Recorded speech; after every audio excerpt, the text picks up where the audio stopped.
With the Butt Kicker Gamer 2, what you see and what you hear is what you feel. Butt Kicker. The future is feeling.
What?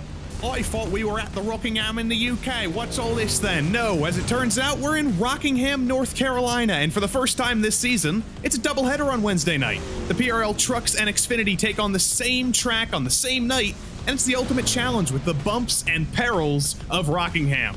Welcome to round 8 of 2023 for the PRL NASCAR Truck Series, live from the virtual Rockingham Speedway, and round 8 of the PRL NASCAR Xfinity Series, live from the virtual Rockingham Speedway.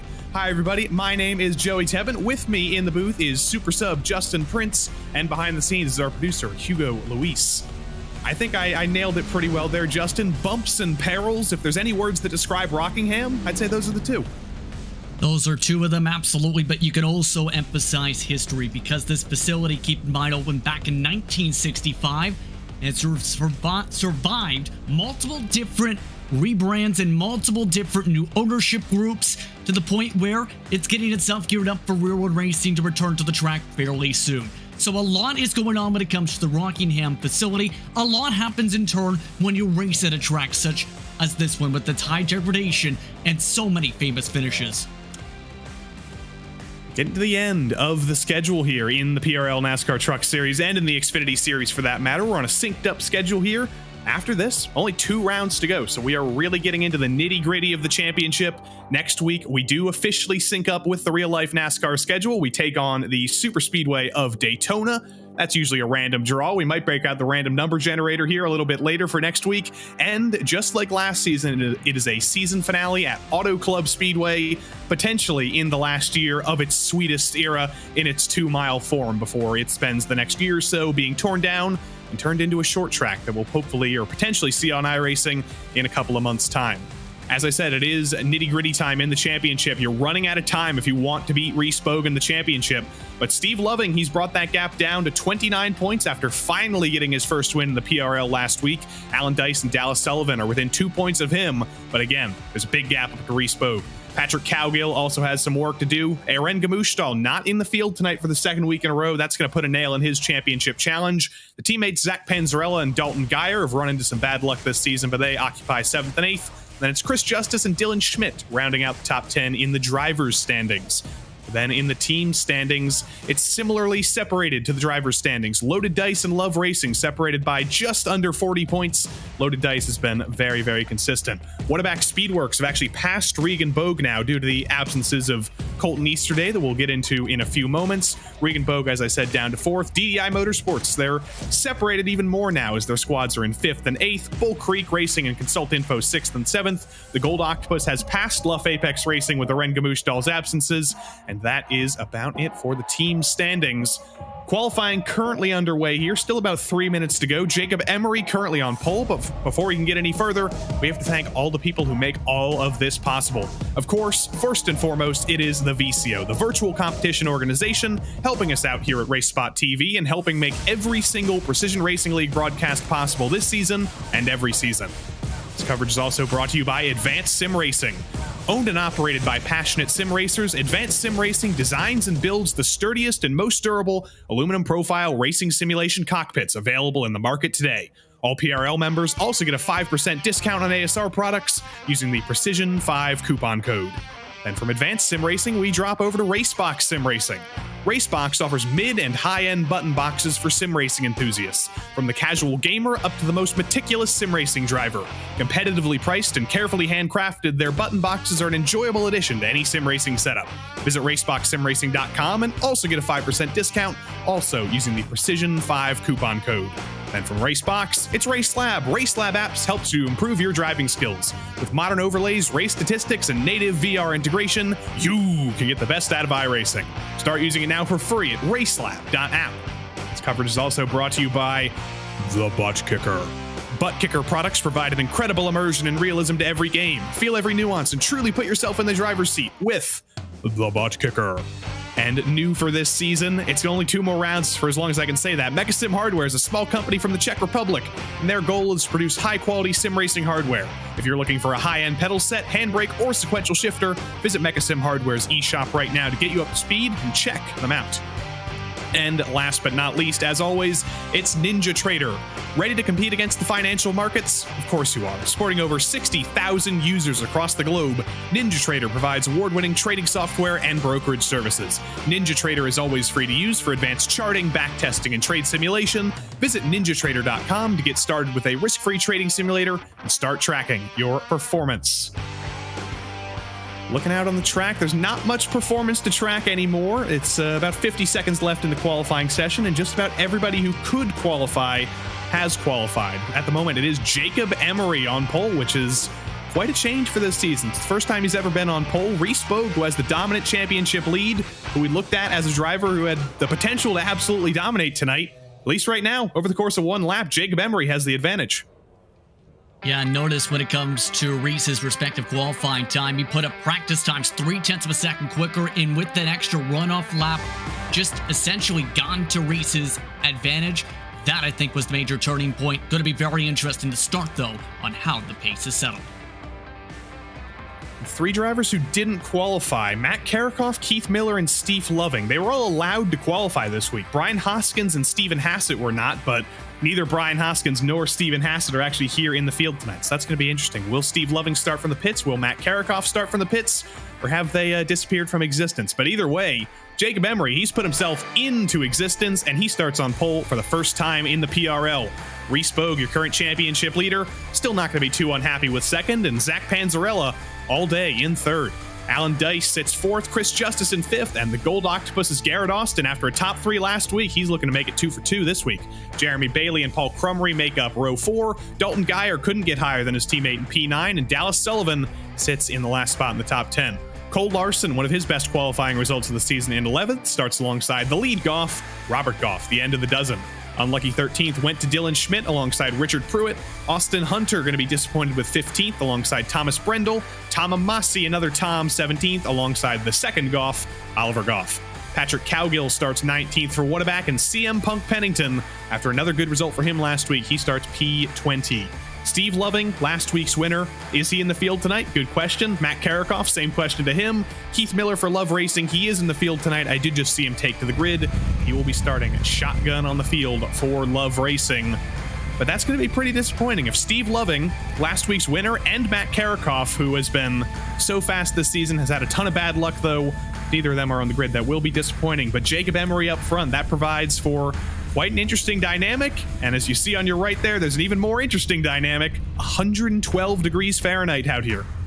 That's going to make it even more difficult when it comes to the pace tonight. If you push too hard, especially with these trucks in the first 20 laps or so, trying to maintain pace, you likely will end up burning up your rear tires with the track temperature. And in turn, when you lose lots and lots of tire early on, and you lose 1 second a lap, put the mathematical equation in of itself. If you can limit the fall off tonight, you're likely in the conversation for the win. Last time we had a similar race to this, when we had that very, very long run at Rockingham a couple of weeks ago, who was it who won that race? It was Mr. RaceSpoT by, if I remember correctly, about 8 seconds at the line, 7 seconds at the line over Patrick Cowgill. That's going to be worrying if you're Jacob Emery right now. It's a track where the field does tend to get pretty separated. You can see one-car incidents occasionally. You can get cautions, but if the field does get separated, you got to be worried if you're ahead of RaceSpoT on the long run. Yeah, RaceSpotTV, I think right now this race plays straight into his hands. I've seen him race a few times across the platform. He is fairly quick once you get him into a comfortable position. I think this is Reese's race to lose, to be quite frank, tonight. But keep in mind, if he tries to break away from the pack, runs away by, say, 3, 4, 5 seconds, and he ends up getting to the point where his tires fall off, who knows? That opens up the Pandora's box, or better yet, do they keep it slow tempo, keep it close up together as the pack, and then let it string along? We'll have to see. Good news for fans of Steve Loving. He's back in the session. He may be starting from the pits, though, so our defending winner may still be in the action. But for now, we take our focus to 420 on the front row. It's RaceSpotTV, it's Jacob Emery. They're ready to light things up here. We're at Rockingham, back from the past. Let's rock at Rockingham.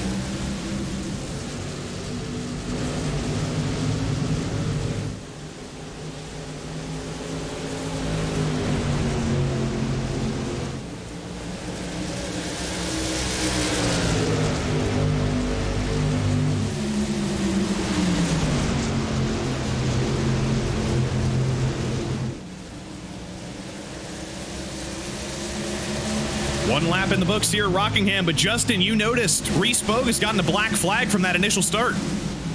Yeah, too far ahead of the leader at the stripe. And when you are in this sim, and whether or not it's real life for the sim, it's quite simple. You cannot be in front of the leader at the stripe with the nose, with the front of the splitter, anything. And it will not be clear, which means for RaceSpotTV, that's a green flag, having to serve penalty to start the night and take out your contender. And that's 2 laps in the books already, so RaceSpotTV will have to come down pit road to serve this penalty this time. Here you see it on the left side of your screen. He does beat Jacob Emery to that white line, so RaceSpotTV getting a deserved penalty here, but this puts Alan Dice in danger. Bogue is going to have to peel off here. Is Alan Dice going to be able to stay out of the way? Bogue doesn't peel off, though. That's a 3rd lap with a black flag, and if my knowledge of the rules is correct, RaceSpotTV is putting himself at risk of an even worse penalty or a disqualification. He has to come in this time by, because if he doesn't, there's the disqualification that would come up if he crossed the stripe. So he has to enter this pit lane right here. And I think he is right now. He's already told drivers, I'm taking the bottom for the entry. There we go. Here comes RaceSpotTV. 1 lap later than I expected, but I think I lost count. RaceSpotTV did not lose count. He's going to lose a lot of this race, though. He's going to fall all the way to the back of the field with a drive-through here, or potentially a stop-and-go, but that essentially takes him out of contention here unless we get a lot of cautions and he gets the chance to move his way forward. And that suddenly really opens this race up. It opens the championship up as well for the likes of Alan Dice, for the likes of Dallas Sullivan. They really needed some luck to make up some points on RaceSpotTV, and they just got it from a mistake. Yeah, keep an eye on some of these drivers at the edge of the top 10 too. Way too deep. And one of the major key focal points of this racetrack, you want to keep around the bottom of the racetrack to be able to ride the slowest line, or rather the fastest line, around that yellow line, more so in 3 and 4. Some drivers do like to diamond it in 1 and 2. And it is a stop and go for Steve Loving. It's not just a drive-through. He has to sit in the box for an additional 30 seconds. He's going to go multiple laps down. This is a disaster for RaceSpotTV before it's even got off the line. By the way, Steve Loving, we thought he might be on the grid. He's not in the grid, but Richard Pruitt, he's on the grid. He's on the move, displacing Goff out of the top 10. I raced against Richard Pruitt actually in some of the events. He's pretty quick around this facility. He's more of a long-run driver, though. Doesn't have the quick fire-off speed that some of the other groups across the platform have. But when you have a driver who's able to conserve the tires, it's more important at a track like this to make sure you have that long pace, because keep in mind, with the race like this and the time on that clock, never know how the cautions will fly. You never know how much fuel you end up needing. Make sure you get to the very end. Here we see our old buddy Chris Justice running the not Austin Hunter rear wall thing, whatever I'm trying to think of it. The poster, the giant poster in the background. He actually got that done from a different company that did Austin Hunter. So evidently there's multiple companies that do these back. All the sponsors: Coronado Steel, Bull Creek Racing, everything there. He's got 140 I thought that was viewers. I just realized I put 2 and 2 together in my head. That's his heart rate right now. Chris Justice he's pumping blood. Yeah, well, hearts do that. But in all seriousness, that, so far, keeping very consistent, very calm for the most part. No major spikes, no major drop-offs. Just keeping nice and settled in right now in the tempo inside the top 5. That's what you need to do. Already some of the drivers are seeing up to 2-3 tenths of a second of fall off. Just let the leaders close in front of you. Hopefully we don't check back into that and it's in the 200s or it's in the 30s. We don't want any Brady Cardia Chris Justice, but we'll have 911 on standby unless we need to call that. We'll have the medical center ready. Oh, come on. He's beaten pretty hard, though, because look at who's behind him. Paul Crummery, a driver who has essentially found new life. He's been revived in the second half of the season. First half of the season, we saw Paul Crummery around the back of the field, making up a couple of positions when he could, getting some finishes when he could, getting into some other drivers, which caused some controversy. But in the second half of the season, he's been fighting for wins. He's been as fast as he's ever been. He's racing with drivers like Chris Justice now in the top 5. Yeah, noticing just some of the point tallies. Usually has good race, bad race, good race, bad race for much of the past few weeks. The interesting thing again is going to be how will be in the long-term tempo, because he's taken the high line much more deeper than everybody else. How does that impact especially the front tires with how hard he's trying to charge the corner?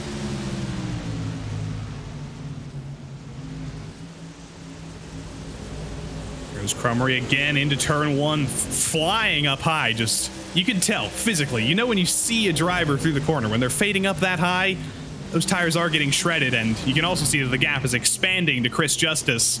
Over the long run this season, Chris Justice has also not been the strongest. He's had great short run speed. He's had great qualifying speed. But as the run progresses, he's tended to use up the tires. Looks like he's found the Rockingham way, though. Yeah, so far so good in terms of maintaining. But it gets back to that same discussion. He's already lost about 7 tenths of fall off so far amongst the tires. And we're not even about 15 laps in. This time by, in fact, 15 laps. Some of these drivers are absolutely abusing these tires, and that's a bad sign at a track like this, where if you fall off even 3 tenths a lap, you might lose a full lap by the end of the race compared to the leader. Dallas Sullivan in the 46. He's been given kind of a gift here in his championship battle with Reese Bogue, his potential championship battle with Reese Bogue, I should say. Dallas Sullivan's drop week currently is a 23-point effort. That was his race in round 6, where he finished outside of the top 10, if my points calculation is correct. So with Reese Bogue using this as a drop week, things are about to equal out there. But we've got a battle for P14. Patrick Cowgill, who qualified at the back of the field, only out-qualified CM Pennington. For a driver who's been competitive for wins this season, you have to imagine he had a little bit of an oopsie in that qualifying session. He didn't get a legitimate lap time in. And at Rockingham, he's got to do the ultimate challenge of making up all those positions on track that he lost with one mistake in qualifying. Yeah, just noticed that in terms of the respective time, based on his relative practice times earlier on the night, if he had a much better second lap during Cube, he likely would have started inside the top 6. Instead, now Cowgill having to take the long way, try and charge the pack, try and do so methodically at a circuit like this. And essentially for him, the focus has to be just focus on the tire, don't panic, blows in the drivers bit by bit over the course of the next 32 minutes. Chains for the lead, Justin. Jacob Emery, who led the first 8 minutes of this race, looked to be in absolute control, about 8 tenths over the field. Suddenly, it has all fallen apart. Alan Dice gets by him and runs away. Zach Panzarella's on the scene now. Garrett Austin and Chris Justice are there as well. Jacob Emery may have committed the cardinal Rockingham sin of using his stuff up a little bit too early. 100% used his stuff up. Noticed he was losing time in bunches the past couple laps. Just keep an eye on the corner exits, especially in 1 and 2 right now. That right front tire is screaming tight. How tight? Well, you can see just how tight he is, not able to get to the bottom, not able to cut the corner. And simple as that, when you can't cut down there, that's a lot of time you lose compared to your competitors, and that's how Alan Dice got the lead. The lead for Emery is a memory, but the top 3 for Garrett Austin for the second week in a row. Gold Octopus Motorsports in the top 3. Chris Justice wants to put an end to that, and they come together. Garrett Austin gets put in the wall by Chris Justice, and for the first time tonight, the caution flies. The Gold Octopus, and CM Pennington on the scene chooses the wrong lane and gets a face full of Gold Octopus. Wow. First things first. The initial cause of this again, just a little push up off the bottom of the racetrack, sliding up to the middle. Need to back up the corner a little bit, but for Austin, he was staring at somebody down in front of him. I'm shocked he pulled off the racetrack at that point.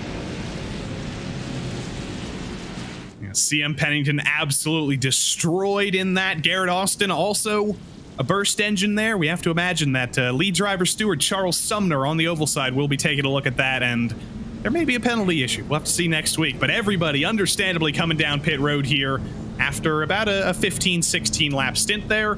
Your new race leader, Alan Dice, takes to pit road. Zach Panzarella follows him in, and it becomes a race off pit road once more. Yeah, and the pretty obvious call at this point is take 4 tires, get the tank full on fuel, go from there. From about this point, realistically speaking, you can make it to the end on gas if we don't get another caution. So this takes care of the green flag stop equation for the time. The more bigger concern to me is going to be making sure you make it the rest of the time clock if you don't get another yellow flag. Dice rolls off first. Panzarella, Justice, no real changes in the order. Nobody had any especially bad stops or especially good stops. No real changes in the order in the top 10. And now Alan Dice finds himself in control of the field with many of his rivals taken out or deeper in the field. Reese Bogue still a lap down. His teammate Dallas Sullivan down in 8th. Alan Dice has come close a couple times this season to getting that elusive first win. He's one of those drivers who's within touching distance of the championship. And suddenly he finds himself in the lead of the race again with 29 minutes to go. He's been pretty good over the course of the long runs, over the course of the season. I remember him having a decent day at Darlington before he got taken out, if my memory serves me correctly. But Alan Dice still searching for that first win. It's never too late in the season to do it. Honestly, I feel like a night like this is the way you kind of get the job done. He's been one of the better drivers long run. He's been just keeping a calm, conservative pace. And he didn't panic when Jacob Emery was starting pole. He knew that Emery was like going to burn up his stuff with how hard he tried to break away from the pack. So at this point, just dictate the tempo. Dictate it to your respective direction here and see then what happens to come to play. The interesting driver I think you have to keep an eye on though, Joey, off this restart, Richard Pruitt. Up 8. Up to 6th spot already. I think he might be somebody on the move too. Just heard from Steve Loving in the YouTube chat. Unfortunately, it was a hardware issue for Steve Loving that's taken him out of contention here. Never like to see that. You know, in real life racing, we always talk about reliability and making it to the end of the race. Unfortunately, technical issues like to strike in sim racing sometimes at the worst possible moments as well. But hopefully we see Steve Loving at Daytona next week, where he's always competitive on those super speedways, and hopefully Steve can come back better than ever with some technical improvements here.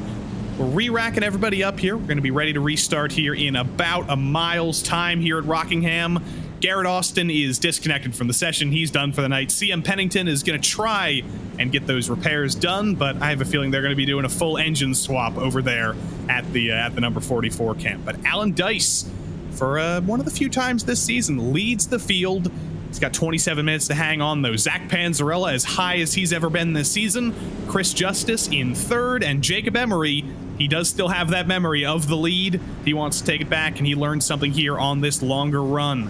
The iRacing sedan pace car pulls off of the bumpy Rockingham banking, puts Alan Dice back in control of the field, and for the second time tonight, we are ready to let things loose here at Rockingham.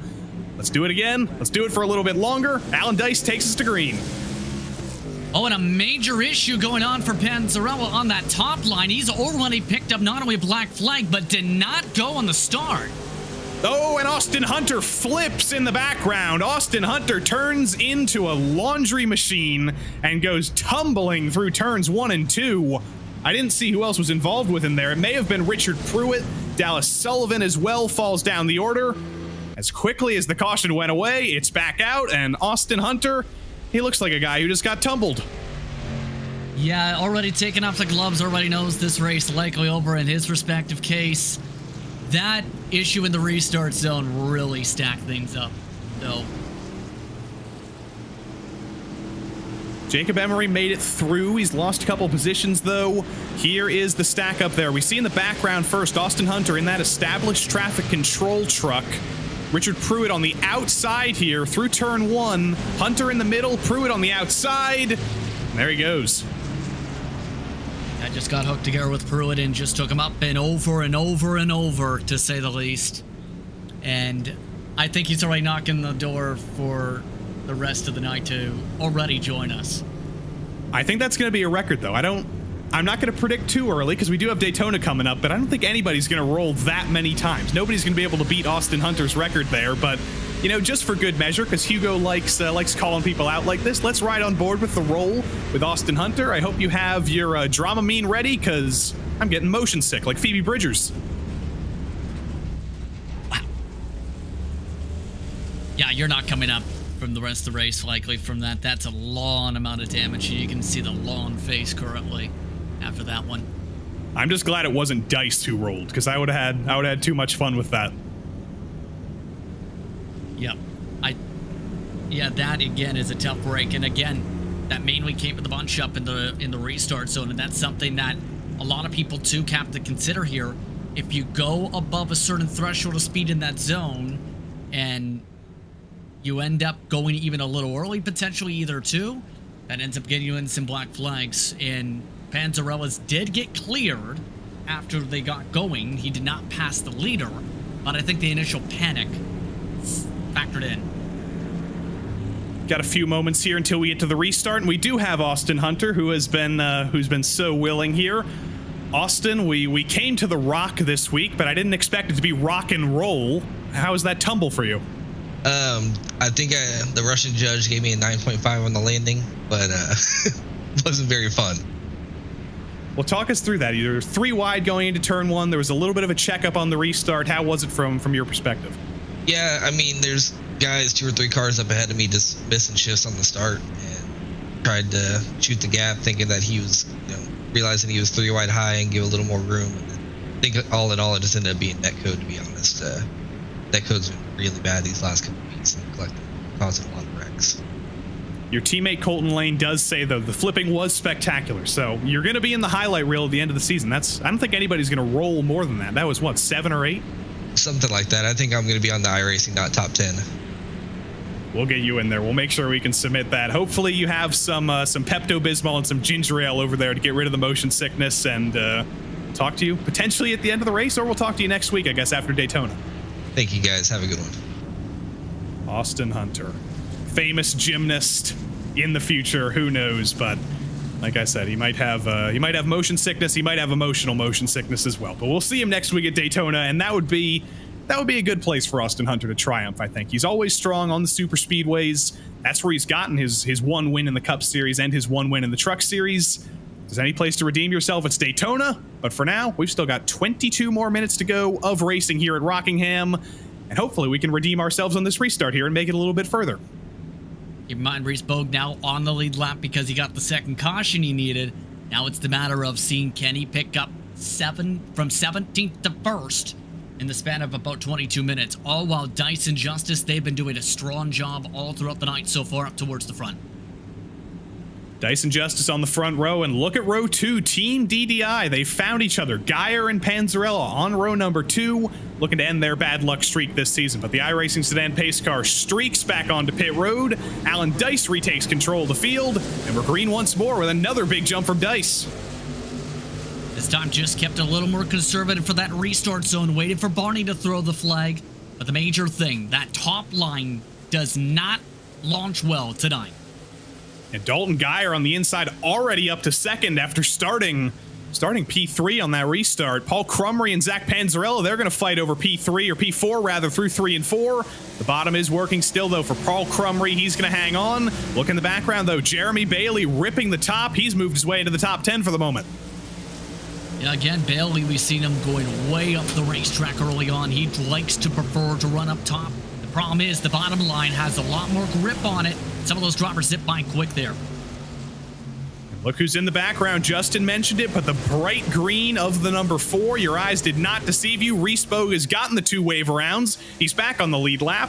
Unfortunately for him, he finds himself in a hornet's nest between Oliver Goff and Tom Amasi, and Dallas Sullivan and Miller going side by side up ahead. Yeah, just watch how he's playing these exits right now, trying to pick the lanes where they come. Oh, Amasi nearly came up towards his front nose, trying to peel him off there. There they go. Oh! Tom Amasi gets turned. Did RaceSpotT save it? I don't think he did. We look back at him pointing in the right direction, but I think he may have gotten a little bit of straightening there. As I see the front left quarter panel of that truck is destroyed. The front left wheel is a little bit more towed than it was before. RaceSpotT, as soon as he got back on the lead lap, it's all falling apart again. Yeah, now he's going to have to deal with significant left front damage. That is a massive amount of speed going to be lost, and even bigger at a track that requires a lot of downforce and a lot of grip throughout some of these turns to make sure you don't slide. That could be very costly long term. We do stay green after that because everybody was pointing in the right direction. As I say that, Jacob Emery loses it off of turn 2, pounds the inside wall. But again, we stay green. They're still pointing straight, and Patrick Cowgill gets turned by Jeremy Bailey. Why did I say anything? And we're still green. We are still green at Rockingham, and everything's kicking off. Somehow, we're still green, I think is the emphasis point. And there goes Bo still with the damage, but my goodness, at least 2 to 3 wrecks. No one went around fully, though. That's why there's no trigger. It's a lawless country out here, but we're back in some semblance of normalcy here. RaceSpotT, after all that, he was destroyed. He's back in the top 10 as he peeks to the inside of Keith Miller. Off of turn 4, he's not clear of him just yet, but it's going to be an easy move. Jeremy Bailey heavily damaged. Book RaceSpotT into 9th with a destroyed front left quarter. Yep, we got a big break from Miller there on how hard he was trying to charge that corner. At this point, though, Bogue still needs to find a way to gain about half a racetrack to have a shot, and now it's a matter of can he get some luck or can he get a caution to get the car fixed, or the truck fixed, rather. I mean, we had 3 different wrecks in 1 lap there, and none of them brought out the caution. So if RaceSpotT is hoping for a caution, he's going to need some real intervention here. He's going to need somebody to flip again, like Austin Hunter. I don't think that's happening under green, to be quite frank. But I have noticed this in regards to the top 2 currently on how they're playing things. Geyer's trying to keep the tempo up compared to what Dice is doing. In fact, Dice has started to fall back a little bit. I think Crumley's taking the more calm approach, letting both of them try and settle it out themselves before he closes back in. It's the first time we've really seen Dalton Geyer fighting up front. We've known he had the speed. I've personally raced against him in a couple of official races and C-fixed races, and he's competitive. He's got race-winning speed. He's had that speed this season. The bad luck has just absolutely not gone his way, or the bad luck has gone his way. The good luck hasn't gone his way at all. But now again, he finds himself with a chance at the front of the field with a long run where I know he can excel. He's distancing himself from Paul Crumry and his teammate. It's looking like it's 2v2 for now. Nice setup so far in the midst of these corners still. Top 3 have really set the tempo. Panzarella has lost a lot of ground as this has built itself up. I think this is, again, just waiting to see if he can reel them in slowly but surely. Each of them about dead even on pace so far, half a second fall. I did realize I just said 2 versus 2 when it's 1 versus 1. I can't even do that level of math in my head. That's that thing about commentators and doing math. You shouldn't even try. But you don't need to do any math to see off turn 2 there. Dalton Geyer still bringing that gap down. Cole Larson in silence. Mr. Sneaky Part 3 potentially moving his way forward. He peeks to the inside of Robert Goff in the 15, who's running as high as he ever has. Cole Larson's having the race of his season. You're really trying to push the Mr. Sneaky franchise, aren't you? It's going to be like the Spider-Man meme at the end of it all. There's going to be 3 Mr. Sneakies. I'm pretty sure there's more than 3 Spider-Man at this point in terms of franchise arcs. But you're right in terms of Larson keeping it clean. Oh. Well, I just said that, and now he's no longer clean. There's a little bit of dirt there, a little bit of a smudge. Goff keeps it pointed straight. Again, just chaos, lawlessness through 3 and 4. And through 1 and 2, he fades up again. Goff doesn't get into the side of him. Cole Larson with a little bit of pushing, a little bit of shoving. He's up into the top 6. Maybe a little bit of hurt feelings for Robert Goff. Yeah, more so I think for Larson, because looking at that right, there is that crinkle a little bit on the right front, and that is going to hurt him long run and hurt his progression. So that's going to be painful if indeed that impacts him the way I think it may. We always know Rockingham is a very difficult track to drive, even when you're on your lonesome, when you're just driving qualifying laps here. But trying to race here, it's a whole nother challenge. It's very, very narrow. You can go 2x2, but just with the shapes of the corners, with the angles of the lines, we've seen a lot more contact tonight than we have any other time this season. But again, it's The Rock.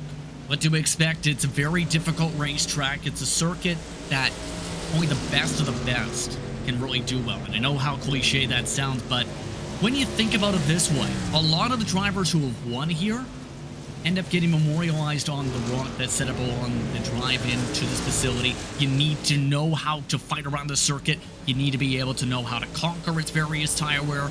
You have to be able to make sure you know the exact line to run at the exact time.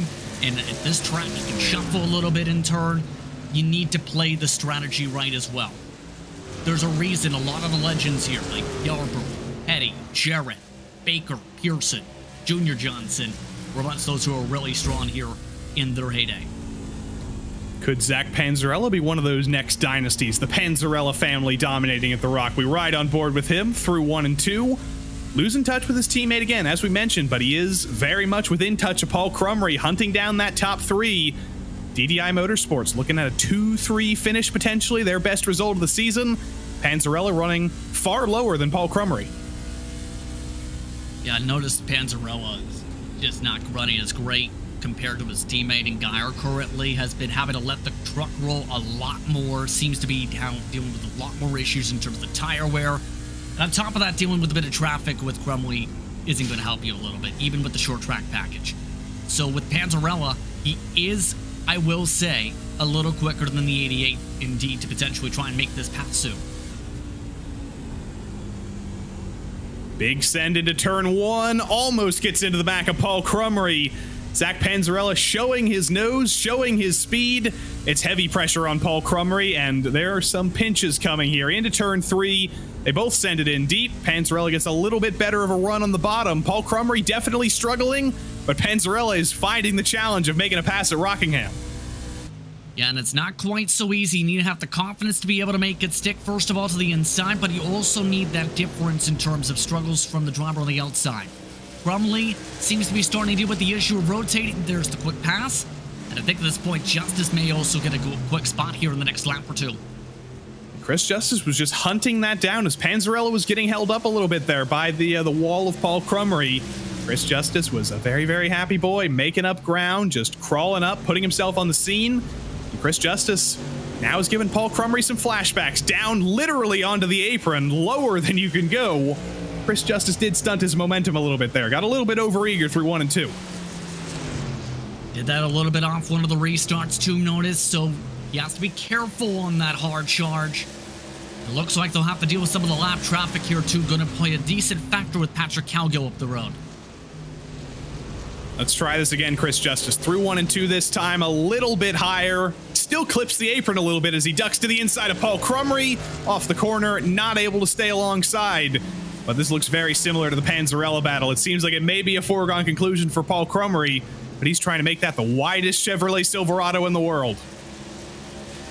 If anything, Crumley's giving him a full trunk length up the racetrack. I think it's more so Justice trying to give himself space on the corner exits. He keeps making mistakes. Another clip to the apron nearly. Just able to get the rotation finally there. Reese Bogue has just gotten by Robert Goff, so a race that we thought might have been over for him with heavy damage. It just keeps getting better and better for our championship leader, a P8 in a season where he's only used one of his drop weeks. He's only had one bad week a couple of weeks ago. He's had no finishes outside of the top 20. He's had no DNFs, and a bad day is P8. That tends to be how a championship season goes. Yeah, the main consideration I have with this is he's got one of the best long run trucks in the field. The Tough thing is, he's going to need a caution flag, I think, to bunch himself back up, but also to get the repairs as mentioned. So he needs a lot more to go his direction. Keep in mind, some of the others like Dylan Smith also starting to really feel the struggle. Already 1 second to fall off. Robert Gaw absolutely has fallen off a cliff behind him. So we've got about 11 minutes to go here. We've had a pretty long green flag run so far. I don't want to jinx it. That tends to happen when Terry's here in the booth on Wednesday nights. I tend to jinx cautions. I tend to trigger them into coming out, but we've still got over 20 more laps here. I can't imagine anybody's going to come down pit road, but with as big as fall off has been, there still might be some potential for some strategy here in the next 11 minutes. Honestly, I think the main strategy among some of these drivers is stretch as long as possible. The main thing I'm noticing, though, the estimated laps to go is about 24 laps to think about if we don't get into our caution flag. The thing is, if you make it to that point, it could be very tight on gas. But if you're one of those drivers who thinks there's going to be a late race, not going to be a caution, takes the fuel early before everyone else, and there is a caution, then guess what? Your lap's down. So it's kind of a very tough box to break out of right now. Patrick Cowgill's just gone a lap down, so unfortunate for him. That's Austin Hunter as well. Good for him. He's been the Whataback pit crew have gotten the hammers out. They've straightened out the roof. They've retightened his belts, and he's only operating in one direction now. There's no more rolling. He's back out on track trying to pick up any pieces he can. Dallas Sullivan trying to pick up any pieces he can off the fall of Paul Crumry here. Crumry's in danger of falling out of the top 5 now, and don't look now, but just behind this, he'll be on the scene in a few moments. Reese Bogue suddenly sees a top 5 in very real touching distance. Yeah, and I think of this, Mark. Wait for this to heat up, closing the gap. I'm noticing, though, too, Dallas Sullivan amongst those really letting the truck roll, maybe starting to blip the clutch a little bit, if in fact, knowing how tight this is going to be on gas.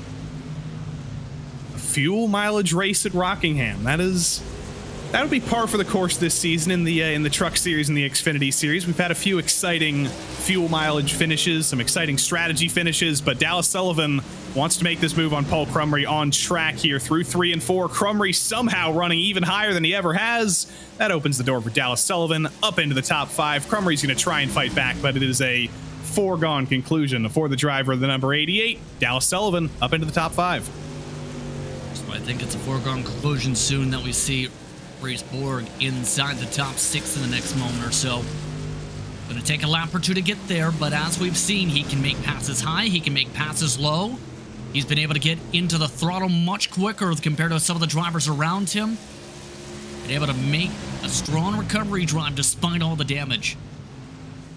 Bogue to the inside, a little bit of a drift, a bit of a drift through 1 and 2.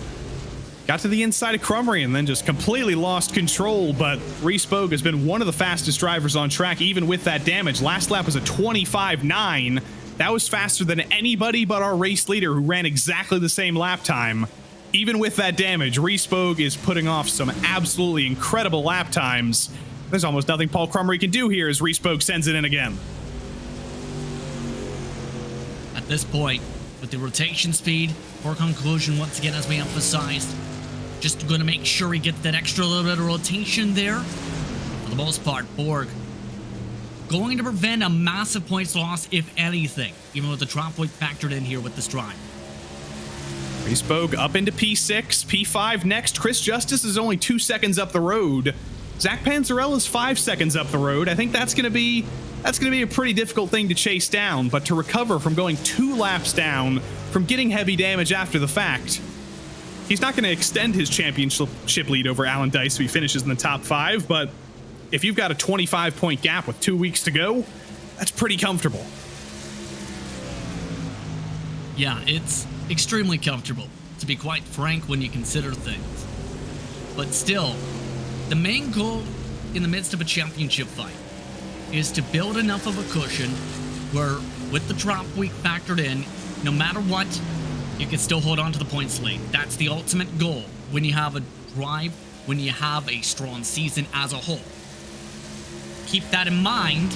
You never know how it's going to exactly play out, but that's the goal. in case you do have to take the draw. We haven't said much about Alan Dice up in the lead of the race, and that's just because he's been doing Alan Dice things in silence. Dare I say there's a fourth Mr. Sneaky, because he's just been sneaking away from the field. He's pulled a 3-second gap over Dalton Geyer. Well, we've just been sitting in the sunset here. While Paul Crumry struggles on the tires, Alan Dice hasn't fallen off nearly as much, and he's just been pulling away. But we do still watch the struggle of Paul Crumry here, who washes up high again, trips a little bit up the staircase. Dylan Schmidt just barely clear. Little bit of contact up into P7. Yeah, and I'm just listening towards the radio a bit too. Some of the drivers try to think about the pit stops, think about the strategy at this point. But 13 laps to go, and these drivers are already around 46 laps or so in the stint. At this point, I think it looks like drivers may be able to make it towards the end. Well, again, if there's a caution, do you risk even staying out? Do I dare even think? And we're to the point of the race where if there is a caution, we're going to have, what, 1 minute, 2 minutes of racing potentially? So we're within that difficult zone. This is the new thing, the new format for the Precision Racing League on Wednesday nights this season. 40 minutes in Race 1 of the Truck Series, 50 minutes in the Xfinity Series. When the clock ends, the race ends. No green, white checkered, and the caution is out. There it is. There's the jinx. I don't know who brought it out. It was Patrick Cowgill off of turn 4. Chris Justice, I don't believe he was involved, but Patrick Cowgill was a lap down. Did he lose it on his own, or did somebody give him a little bit of help? That is the question. But there is that caution. There's no green, white checkers in this series, but we're about to have something that feels quite a bit like one. Oh boy, is all I can say. Reason for the caution, lap traffic management, Miller.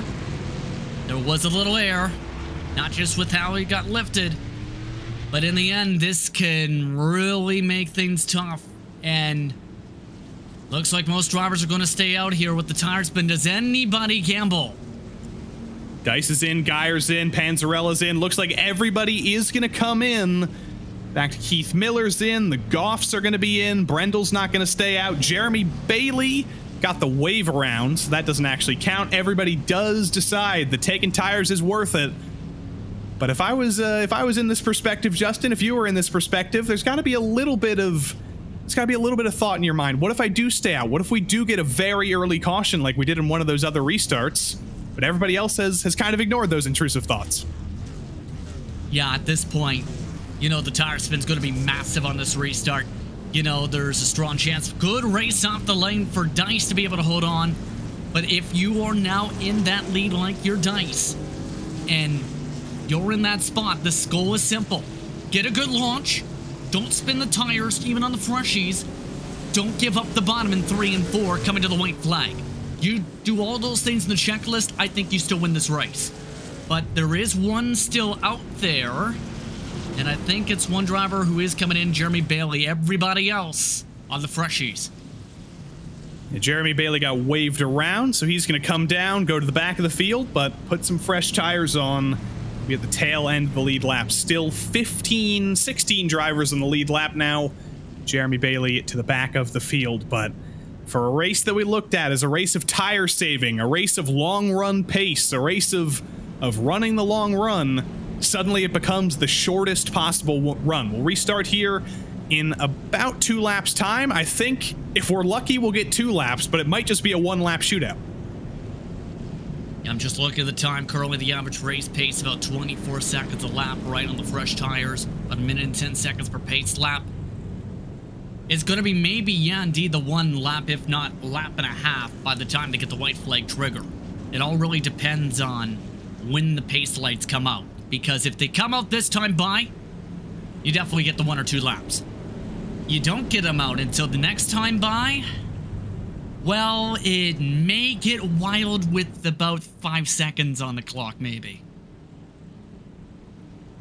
It all adds up into our favor sometimes. We are about to have an absolutely classic Precision Racing League NASCAR Truck Series finish.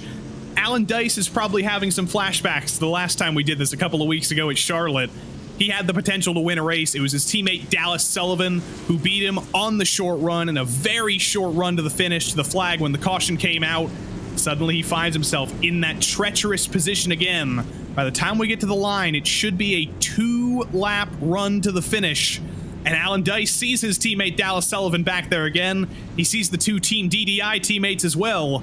He's got a hornet's nest behind him to run away from. Again, Dice has to get this nailed right once he hits the gas pedal. Can't be slow on the gears, can't get jammed up once he reaches the top of the rev limiter on the respective gears. Just go. Simple. Just go. He's been very strong on the restarts the last couple of times. He's had very big jumps, but has Dalton Geyer learned something? Has Zach Panzarella learned anything? The iRacing sedan pace car pulls off, and we should get potentially 3 laps to the finish here if there is no caution. The green flag is back in the air. It's a great jump for Alan Dice once more. Dalton Geyer trying to find the bottom. Chris Justice is going to make it 3 wide into turn 1 behind Zach Panzarella. He backs out of it, and Dalton Geyer hangs on to second. Race board, not the greatest run to the corner, though, in that battle for 4th spot. Very lucky to snap into the wall. Bogue on the outside, Panzarella on the inside. Bogue making the outside work in ways that nobody has. Zach Panzarella gets a little bit loose. He's going to fall to Paul Crumry and potentially to Chris Justice.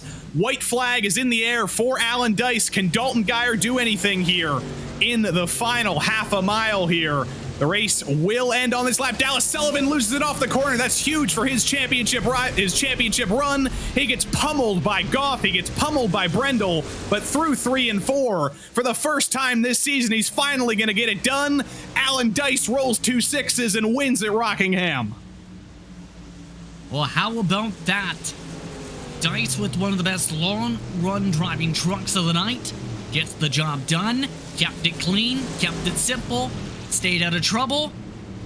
Not bad for Loaded Dice Racing. And speaking of not bad, you know who finished 3rd? Reese Bogue, our championship leader, had the worst day of his season, went 2 laps down, got damage.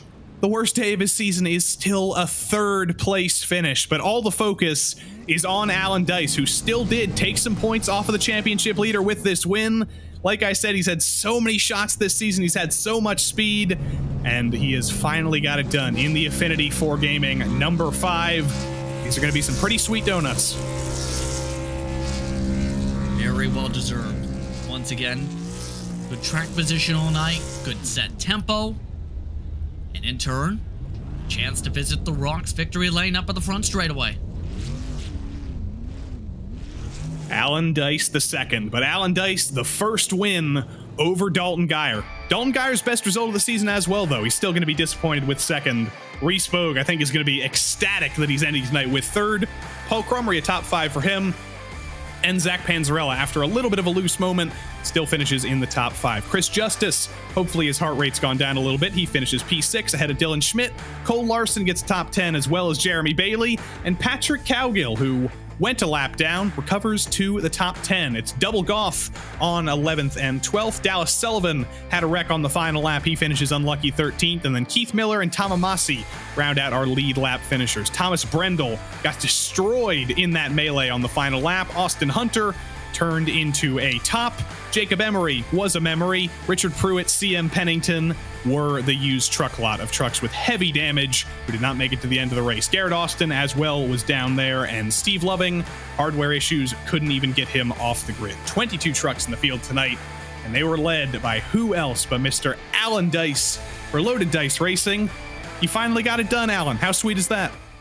Man, I was sweating when that caution came out. I was really good in the long run, and I was hoping it would stay green, but I was really happy to be able to close it out. Were you having memories of Charlotte there with that late race restart, with that short run? Yeah, for sure. As soon as it came out, I was like, now Dallas is going to beat me. But no, man, it worked out. I knew the leader got a really good jump on those starts. It seemed like every time I'd get a little bit of a distance and some cushion, so I felt good with that, but I was still nervous for sure. So your championship rival went from going 2 laps down to finishing 3rd behind you, Reese Bogue, but there is still a points gap that is only in the double digits with 2 weeks to go. Anything can happen at Daytona. What are you at Loaded Dice Racing going to try and do to keep you in championship contention for these next 2 weeks? got to work together and stay out of the mess at Daytona. I traditionally struggle at those super speedway tracks, but the last time TJ and I had a decent finish, I think we were both top 5. So if we could repeat that, that would be fantastic. Well, congrats on the first PRL win. It's always a sweet one, and we'll see you next week at Daytona. Thanks, guys. Alan Dice, your victor for the first time here. And coming up next, Dalton Geyer, P2. He's with Justin Prince. Well, for you, a strong night in that respective truck. How would you describe your evening trying to keep up with the man up at the front, Alan Dice?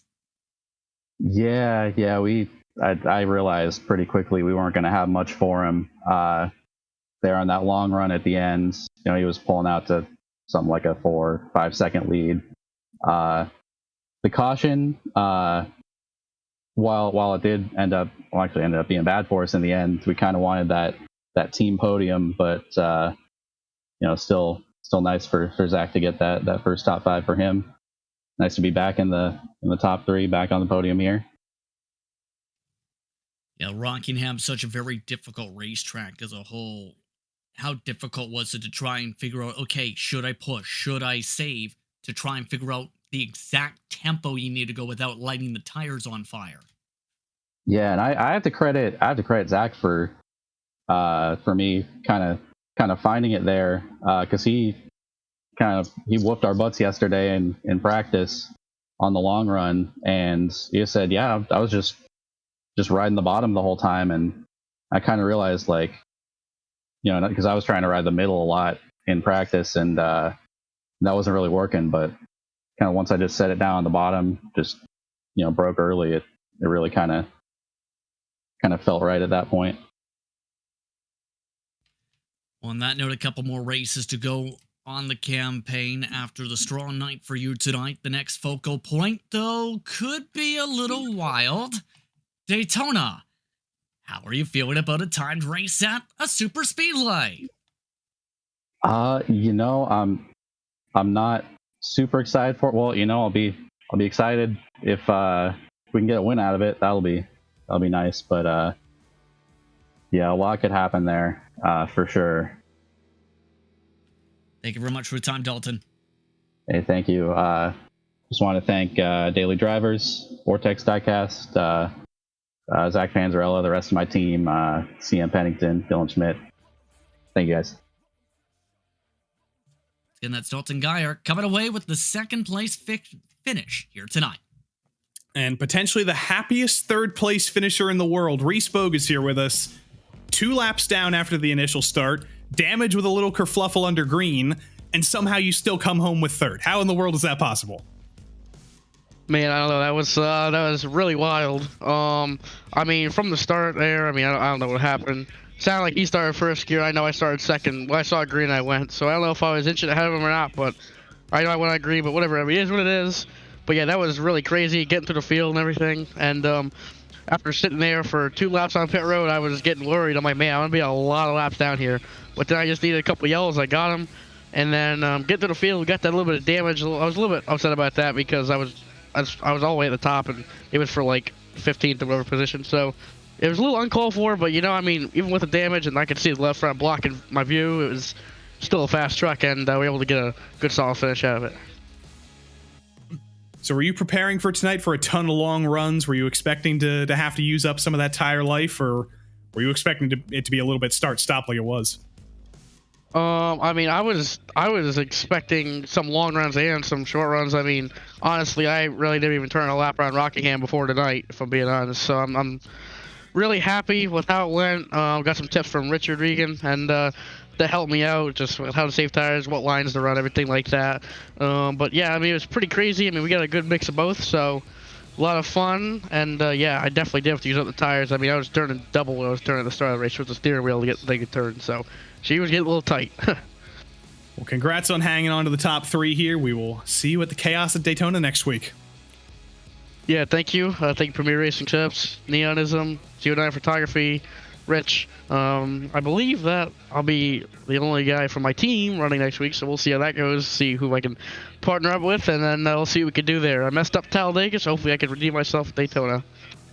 See if that redemption story happens. RaceSpotTV, and of course his teammate Colton Easterday, like we mentioned, he's He's busy with a musical right now, but hopefully we'll see his tune change in a couple weeks and he'll be back with us. One more driver before we switch over to Xfinity Series action. Paul Crummery, P4 in the 88. He's with Justin. And Paul, we've seen you strong throughout the night on the short run. How big was that caution towards the end? Because it seemed like the long run was starting to see you drop back and fast. Paul, do you have a copy? Guys, one more time. PK, do you have a copy? And he's very enthused, as you can tell, Joey.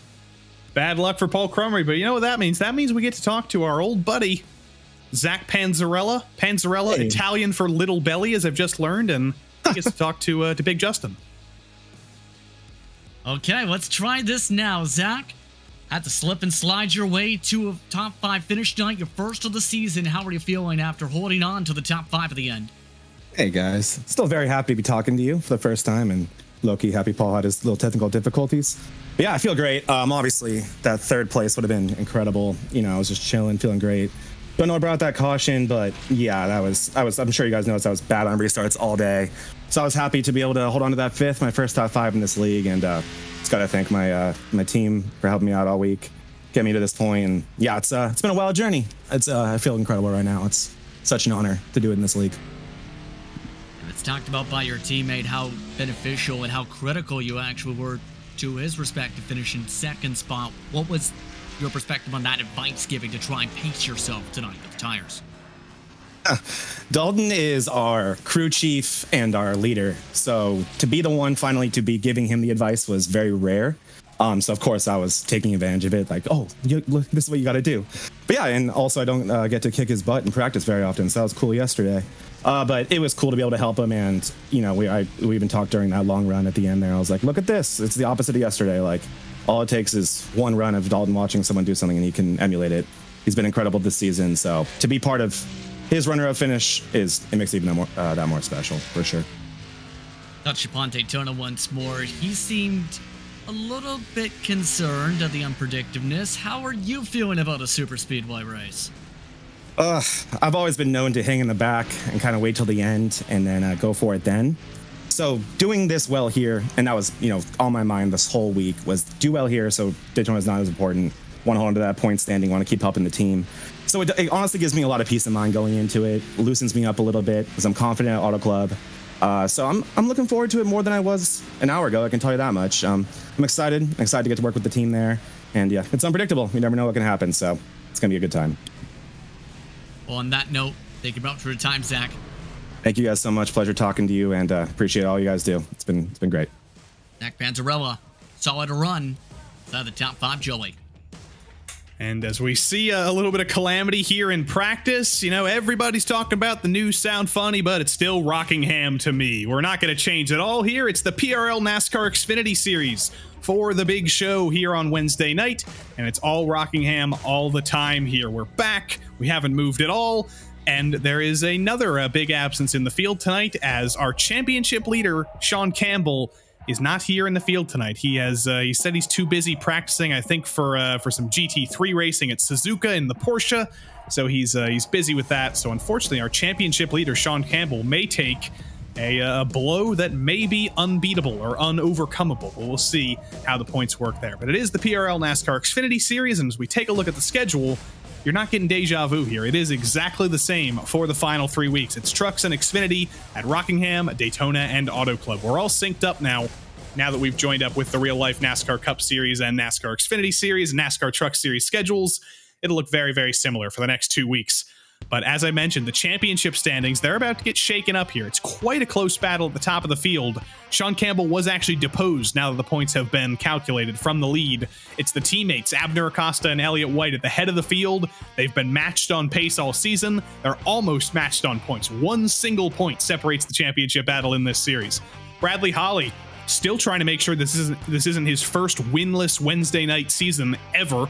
He still needs to get a win on the board. He's tied with his teammate Jeff Evans and only 4 points ahead of his teammate Thomas Sink, battling over those last spots in the top 5. Adam Zemke is 7th, Mark Kalin is 8th, Michael Diaz is 9th, and Mr. Jeff Hollingsworth still hanging on to that last spot in the top 10. But it's a very, very close championship battle in the individual drivers' standings, and that means it's not a very close battle in the team standings, because it has been Precision Racing Esports all the time.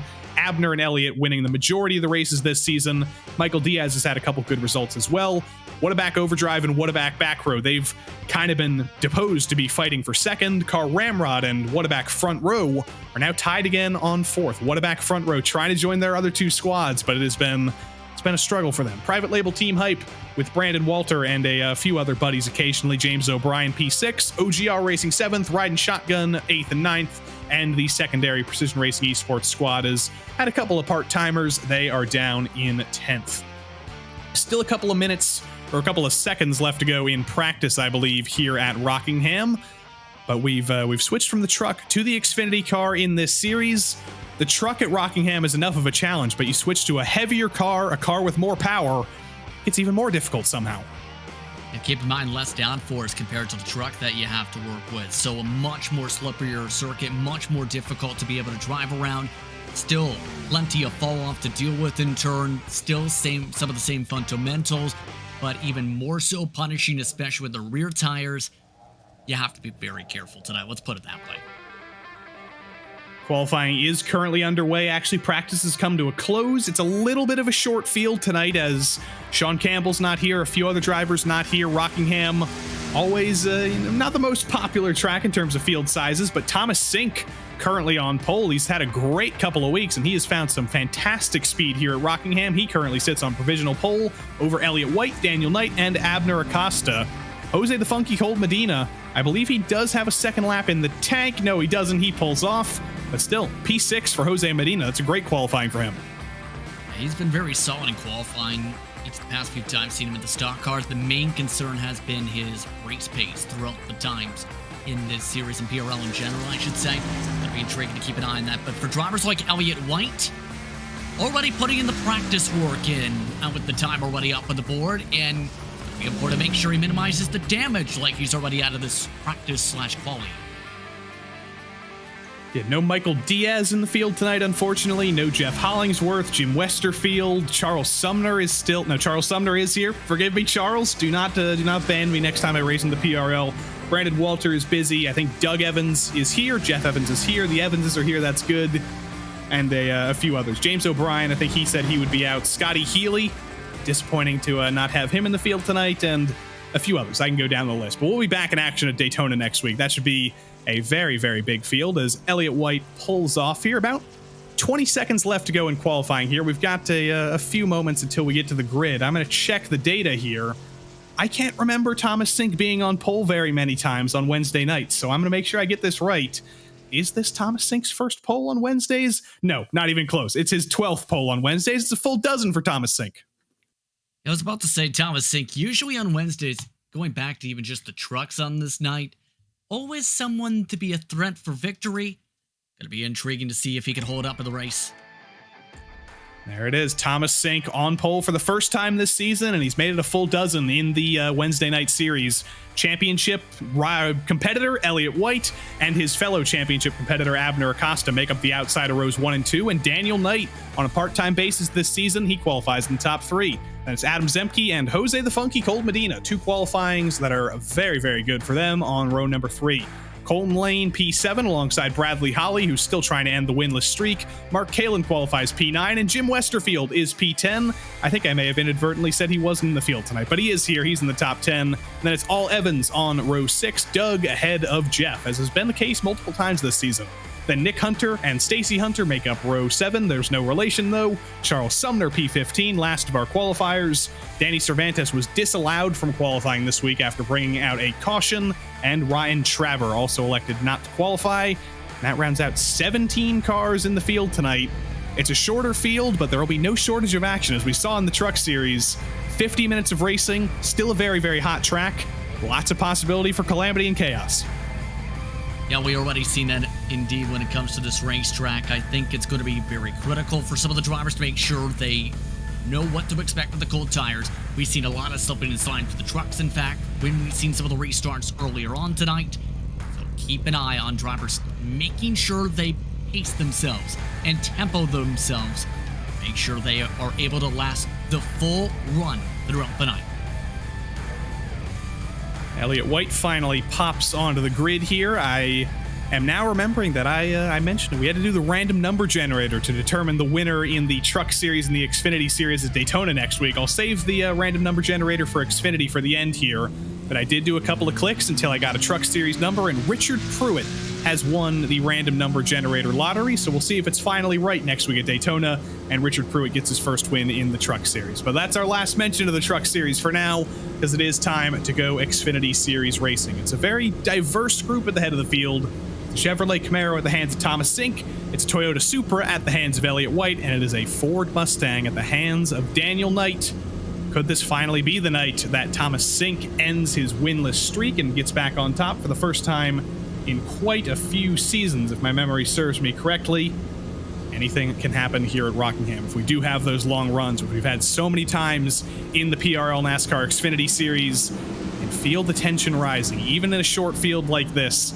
Thomas Sink starting in a place he hadn't started in a couple of seasons' time, and Elliott White, your championship competitor, to his outside. The iRacing sedan pace car pulls off onto Rockingham's pit road for the first time here in the Xfinity Series. Thomas Sink takes control of the field, and we're rocking once again at Rockingham. We're green.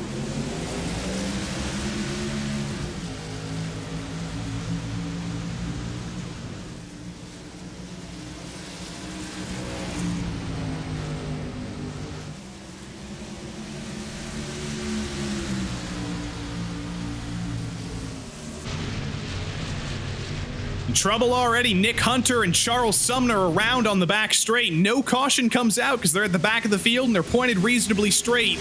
But two drivers already running into trouble on lap one, and Daniel Knight passes Elliott White into turn one. A good start for Knight with that bottom line to quickly zip by, but how is he going to fare out long term? That's the big question. I think that's something White may be considering to make sure he doesn't light these tires on fire. Jim Westerfield may have been involved in that calamity on lap one, or he may have gotten a jump start penalty. I'm not sure what happened to him, but he's down pit road, as is Nicholas Hunter. Very early days, and two drivers already running into trouble. But as I mentioned, it is very early days, so we have to start thinking about tire wizard things. Here's what happened on lap one.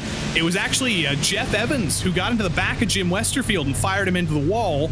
Nicholas Hunter gets a bite out of it as well. Charles Sumner as well. It's calamity on the back straight and nowhere to go.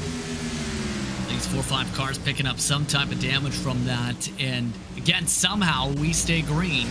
That's really split apart this respective pack. Good start for Colton Lane, though, taking a bit of a throwback look this evening with throwing back to Mark Martin. It's been quite the season for Colton Lane. I can say that much. It's been kind of a part-time season again, as work commitments have taken him out of contention a couple of times, as has happened with many drivers in the PRL, especially with the start of the NASCAR season coming up. But Colton Lane always repping those Mark Martin colors, and hopefully he can get a Mark Martin style performance here tonight. Hopefully that doesn't mean second. Hopefully that means a win. But Elliott White here trying to revive his short run here. He's lost to Daniel Knight in the short term. But when you think about Elliott White and you think about Abner Acosta, you think about long runs, we're probably not going to see them fire off for a little while, unlike Colton Lane. Lane amongst those, trying to show he has place to be in those places, staying close up to his teammate Thomas Sink from one back. Right now, already with 3 seconds behind the one back race leader from Sink. So it looks like at the very least he's deciding, you know what, I'm going to push a little bit, showcase a little bit of tempo, need to keep on going.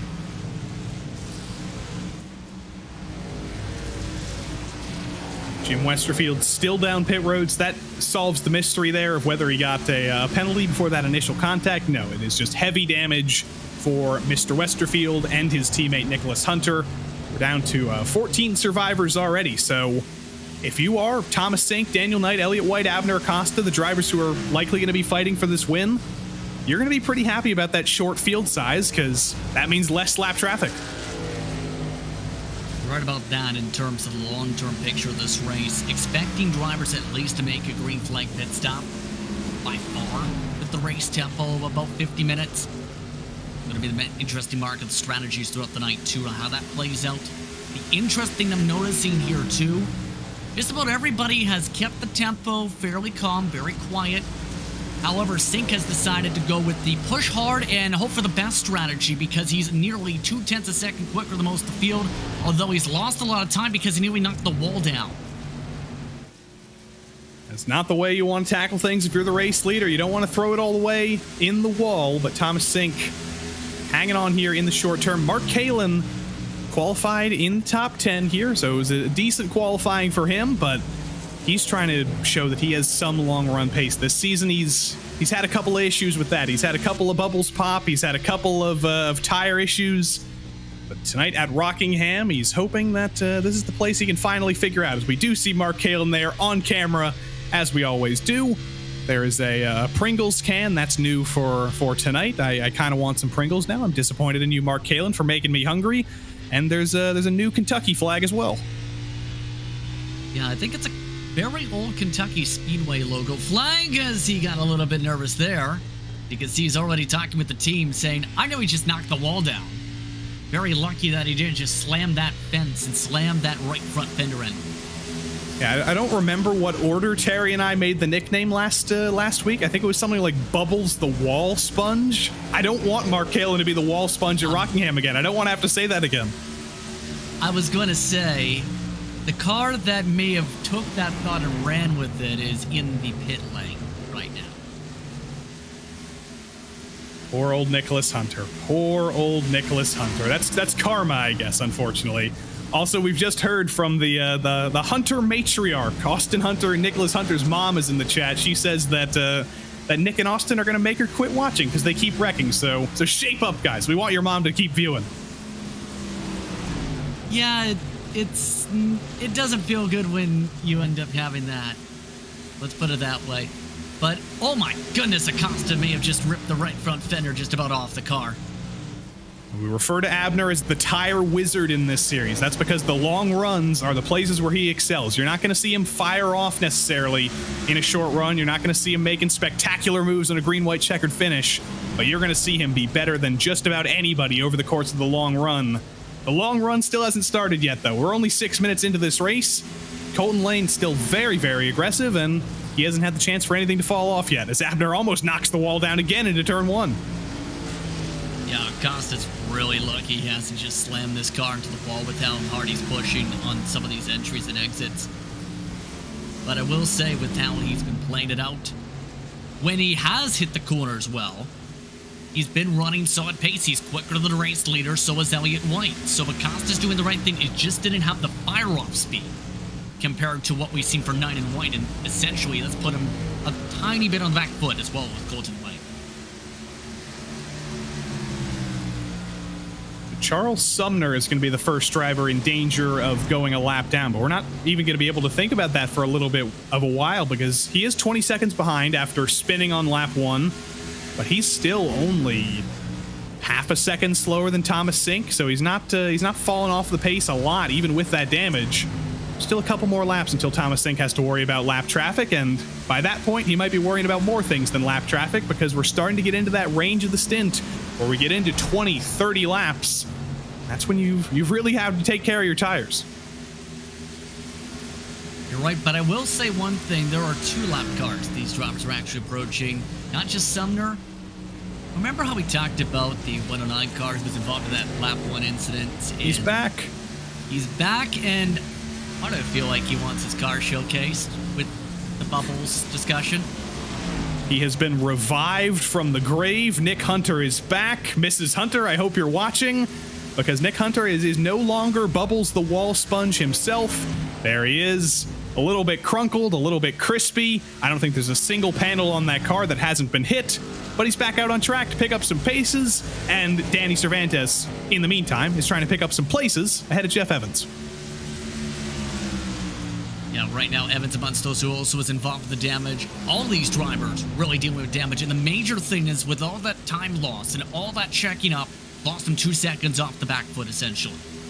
And Cervantes is doing a very solid job for someone who has the front nose of his car crunched in, and the fact that he has a Race car size dent in the rear end about a good foot in. It looks like some of the USPS boxes I've gotten. Well, hopefully you've dealt with the mailboxes. That's why I need Danny Cervantes as my delivery man. Some of the other guys, they're not keeping up the pace. But Danny Cervantes for the U.S. Postal Service, he's my guy. I need him to come over here to Pittsburgh and deliver me some stuff. Elliott White is on delivery duty right now, delivering himself to the back of Daniel Knight. He's doing Elliott White things as well. We've mentioned that Abner's the tire wizard. Trent Dinkle as well, who's not in the field tonight, has kind of taken up the apprenticeship and eventually become a wizard who could beat Abner. Elliott White as well, for Precision Racing Esports, he has found the tire wizard capabilities as well. He's found the wand. He's trying to do his magic on Daniel Knight. I get the pun you're trying to make, but I'm not going to go there. Anyhow, when it comes to how White's playing this again, just tempo set itself up, letting Knight dictate the tempo in this respective pack. Wait to see if they can close back in sync. The thing is, that's kind of not happening. Sync, if anything, has just gotten himself settled in. But I will say this, Joey. The cutoff point for when you really find out the tires are starting to go away, around lap 26 to lap 30. That will be when we really see what these cars have left in them, or capable of loading. Justin Prince knows how to promote, because we're crossing the line here. Lap number 24 in the books. In a minute's time, we're going to start to reach that window of difficulty here. Elliott White is potentially found it a little bit early, and look in the background. Abner Acosta is closing. Abner was hanging back even more than anybody, and he is making this a 3-car battle for second. And on that last lap, he ran a faster lap than anybody but our race leader, Thomas Sink. Thomas Sink, for his own right, is doing a great job of saving tires up front, but Abner Acosta, that time around, he was the fastest driver on track. Kind of reminds me of the Gen 6 days when it came to the Cup side. When Acosta, some trouble up the wall. A little bit of contact, a little bit of dust kicked up, potentially a little bit of damage. Everybody's okay for the moment, but those Rockingham walls come up quick and they come fast. They come even quicker in these Xfinity cars, especially off of turn 2 when the track is built very, very differently on both ends. When you're coming off of turn 2, you're coming off a wall that is almost at an acute angle to your car. Coming off turn 4, it's a little bit wider, it's a little bit more friendly to the car, but it's almost like a street circuit in places. The walls just come out at you. Put it lightly, if you don't know where the marks are, it is extremely difficult to drive around here. The marks, mind you, are much further back compared to the truck, for example. You have to let the car roll a fair bit more. You can't just simply go half throttle then mash the gas. That's how you end up lighting up the right front tire and end up compressing the spring, so to speak. So there's a lot of different factors when it comes to the rock to drive this properly. And now, here comes the pink car. There he comes to the inside, and there is that lapped car I mentioned. Charles Sumner has fallen off a little bit faster than I assumed. He's going to get out of the way, though, as he always does. Opening the door wide open for White and Acosta, but no move there. Off of turn 2, White scuppers his momentum just a little bit, puts himself under pressure from his teammate Abner Acosta. Nowhere Abner can go, though. Nowhere Elliott can go, though. He tries again here. Going to take a few laps to be able to reset here. I think Knight is starting to really see a few effects of the fall off. You see that right in the rotation. He's got the speed, he's got the momentum, but it's a question of can he actually do anything with it here. Through 3 and 4 again, you can tell Abner's getting frustrated. He's getting checked up. You can tell Elliott's getting held up as well as he drifts it a little bit off of 4. But Daniel Knight, he is making that a very, very wide Ford Mustang. He's not opening the door like Paul Crumry was in the Truck Series a little bit earlier. He's on full defense mode. There's just nowhere for Acosta to go. He is, it seems, thinking maybe peel him off the wall on the exits, pinch him down. But that's not necessarily the best way to actually do it here at the Rock, as we've seen tendency-wise over the past week or so on the platform. The tough thing is, Knight's getting to the point where he's holding them up. They've fallen off a cliff now, and this is the exact concern I was talking about. If you try and push to keep up tempo, you end up finding out at lap 26, your tires are fried. Elliott White trying new things. He tried to go for a little bit of a road course switch back there. He's a very, very handy driver on the road courses, has multiple wins in PRL GT3 action for Precision Racing Esports. Still trying to use a little bit of that expertise here on the ovals. He's going to peek to the inside of Daniel Knight again, but still not quite close enough as he runs high again. He's going to try and switch it back to get a good exit. But every single lap, he just falls, he falls, he falls. It is stagnation for Elliott White. And this is great news for Thomas Sink, because you know he's going to be using up his stuff, as is Abner. And Thomas Sink just gets to run his own race and run away. In clean air, too. Exactly. It's exactly what Sink, I think, would want to see at this point. Oh, my goodness, Acosta sent it. Could there be some teammate wars coming in here? If Elliott White can't even get by, could it be Abner Acosta who puts an end to all of this? He does. He peeks to the inside of his teammate into turn 3. Abner Acosta has gotten his chance to pass his teammate. He's had enough of riding behind. Abner Acosta takes third from his teammate, and we'll see if he can be the one who finally displaces of Daniel Knight. And we've already seen Acosta's not afraid to utilize a bit of the high side. White had started to lose a little bit of ground right before that move was completed. But it's going to take probably another 3-4 minutes for Acosta and White to get back up to Knight's bumper with how much they lost time-wise just going side by side for a corner. After Acosta made that move, last lap for him, a 25.9. Abner Acosta is the only driver still running in the 25s. He is the fastest driver on track right now. Unfortunately for him, as Justin said, he's only about a 10th per lap faster than the likes of Knight and Sink. So he's not absolutely massively faster. He's not going to be able to pass him easily. He is faster, though. That's going to give him a little bit of hope that he might actually be able to make this move, unlike his teammate. Already within a car length or so, but it's going to take probably another minute or two, as talked about, to really get there and then really set things up for an opportunity. The main difference I think you should keep an eye on is White trying to find a way to poke underneath, and it was a bit more defensive from Knight. Acosta's not afraid to diamond the corner, use the banking as a ramp on the diamond to then build up the run for the back straightaway. That's the major difference that helps set him up in turn. Here it comes again. Absolutely yeets the number 5 into turn 1, sends it up high, almost into the wall, and off the exit. He's got a great run. Daniel Knight's a little bit out of shape. Here comes Abner Acosta to the inside into 3, just like he did on his teammate. He displaces Daniel Knight out of the top 2. Knight's trying to fight back on the outside, but Acosta on the bottom. He's got the tires, he's got the run. Abner Acosta takes second. Exactly how could see Acosta trying to play this out. Take the high line, try and diamond the corner, shorten the exit of 2 as much as he can, get through the gas, launch it down. He's already picked up about a half a tenth to a tenth on the 17 alone. Now Elliott White has deja vu again. His teammate has displaced of Daniel Knight. Elliott White sees a big old Tommy's Pub rear bumper once again. Now, that's not the worst thing to see. I think we could all go for a gift card and some free pub food at Tommy's Pub, but I think Elliott White is going to be having nightmares about Tommy's Pub after tonight. Well, I think it's not necessarily what's on the bumper. It's the fact there's a bumper in front of you and you already feel like I'm quicker, but it's a little too even is the way to consider that. Because you can see he's able to, at the very least, get to the quarter panel, but not get the job done yet. Because Knight's been a little bit deeper on the corner, on the marks, and in turn been able to block things off for the exits. There's our old buddy Nicholas Hunter. Justin was right. There is a new paint scheme that was designed for that car tonight. Hopefully we'll see that officially at Daytona next week. We'll load that in because, as usual, I don't know what Nicholas Hunter does with his time. I don't know what he does all day because he manages to find free time to do some absolutely insane things. He's made a bubbles the wall sponge paint scheme. He made the Precision Racing liquid water brand last season with full renderings. I gotta figure out what that guy's doing. I gotta get his free time. I mean, sometimes you need a creative outlet outside of work, right? And that is a pretty good creative outlet. Yeah, sometimes you say, you know what, I'm gonna make an animated bubble, like he did. There's a lot, put it that way. Let's see next time out. But at this point, Elliott White just wants to see Knight make up just enough of a slip up to open up the door to get by. He's lost more than a second and a half now to Acosta from this.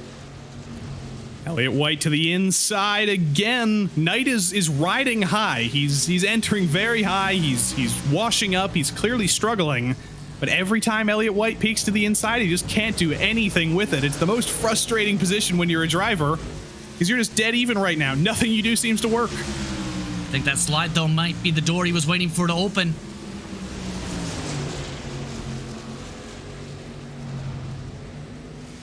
He's to the inside, but Daniel Knight on the outside has the run. He has the momentum, and again, Elliott White's probably slamming his steering wheel right now. That was his chance. It didn't work, but Knight hits the wall in the entry to 1. That's going to leave the door open. White washes up a little bit to get back in line. And that little slide there may have been part of the indication of what's going on with Elliott White. Those tires just do not have enough feel to be able to get in the throttle quick enough, like Acosta did, to get around that inside. At this mark, he needs White to basically have a massive mistake here to really get this job done, and then find a way forward. They're too evenly matched. This is a very funny situation here as Elliott White tries to go for the switchback again. This might be his chance. Here he comes to the inside. It's as far alongside as he's been into turn 3, but Daniel Knight's going to go for the squeeze. He's going to have the run on the top again. He's going to keep the fight going.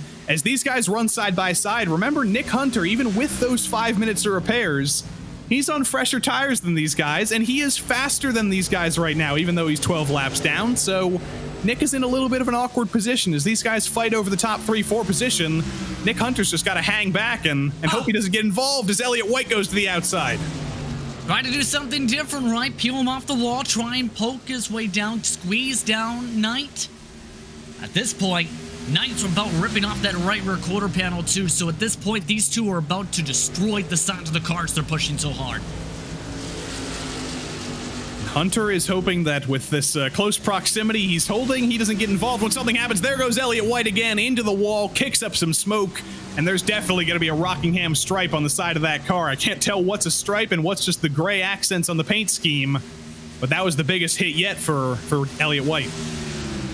Interestingly enough, I don't think it caused anything bodywork damage on that, so it won't affect the car aerodynamically, but as I mentioned, Knight has been very close to the wall throughout the right rear quarter panel on some of these exits.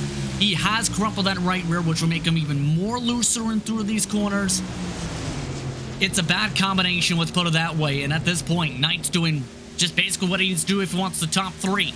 Defend, defend, defend, squeeze down to the corner exits, don't allow White to get the exit line he wants.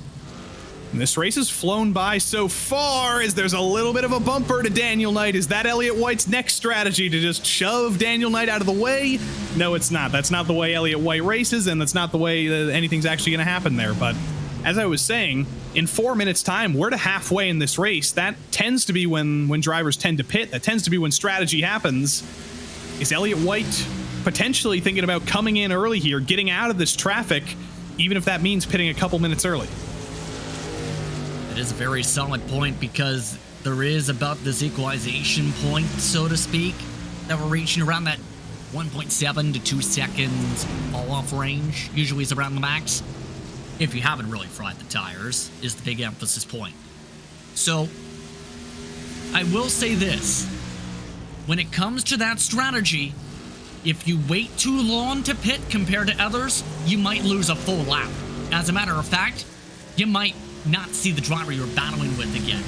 So if you see your opponent pit, you have to counter it fast.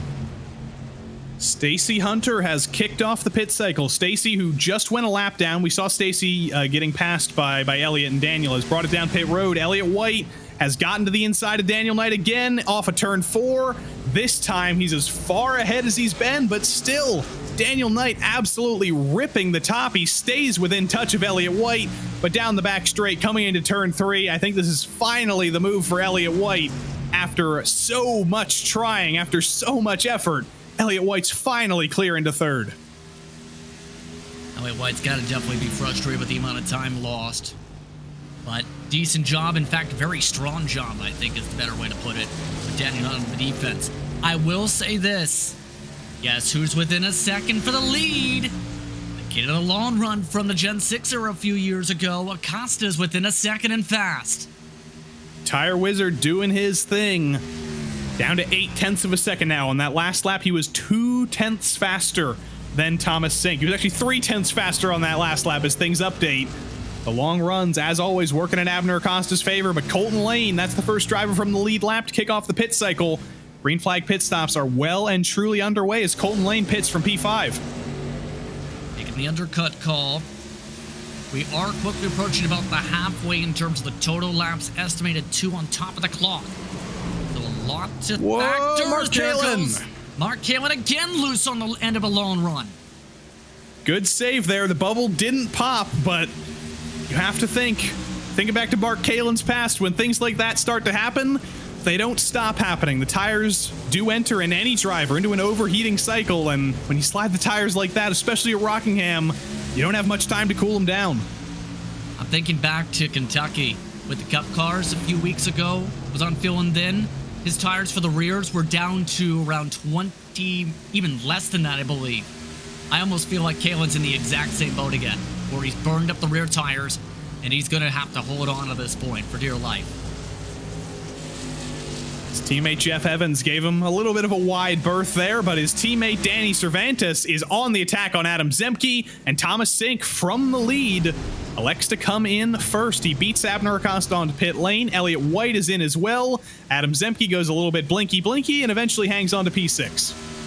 Well, pit stops to Cervantes, just pit in front of the group as well. Bradley Hawley, Elliott White, all in. As expected, the pit party coming underway with the response just before this halfway mark in terms of the clock and the estimated lap total. I will say this with Sink's entry, it was eNASCAR quality. Let's put it that way with how much time he gained. Abner Acosta is in. He's closing off the undercut. Knight is in. You have to imagine that the likes of Evans and Zemke and Medina are going to be in as well, unless they're hoping for a caution. And there it does happen. Jeff Evans is staying out. Jose Medina is staying out as well. Two guys definitely hoping that an alternate strategy pays off, and they're hoping that some calamity happens on pit exit here. They're hoping that somebody spins. Did notice Elliott White took his entry a little more aggressive, gained about a second of the pit window. But Evans and Medina rolling the dice here, seeing if they can pin some drivers a lap down maybe as Acosta's up and away. Here's the effect of one lap of undercut. Acosta beats Doug Evans off of pit road, and there goes Thomas Sink with one singular lap of undercut. The gap was about half a second when Abner and Thomas came in. The gap's up to 2 seconds already. I think, though, that Acosta's got the long-term pace to be able to try and reel that back in, as there goes Medina. He has good qualifying again, having troubles. For the most part, though, this is also the time where trouble can be afoot with the different strategies, especially if you have some roll the dice like Charles Sumner here is now the last to do. And when you have that, it could be a recipe for disaster with the speed differential compared to some of these cars. And race leader Jeff Evans elects to come in instead of extending it any further, so Thomas Sink will retake the lead of this race. Doug Evans has had he's actually had a bad pit cycle. He's fallen down to unlucky P13. Bradley Hawley has not had quite the best pit cycle either. He's down to P7. He's going to get that spot back from Charles Sumner, but his teammate Colton Lane with the undercut, it's paid off well for him. Bradley Hawley has quite a bit of distance between him and P4 with his teammate Colton Lane. It's 3 seconds with that separation.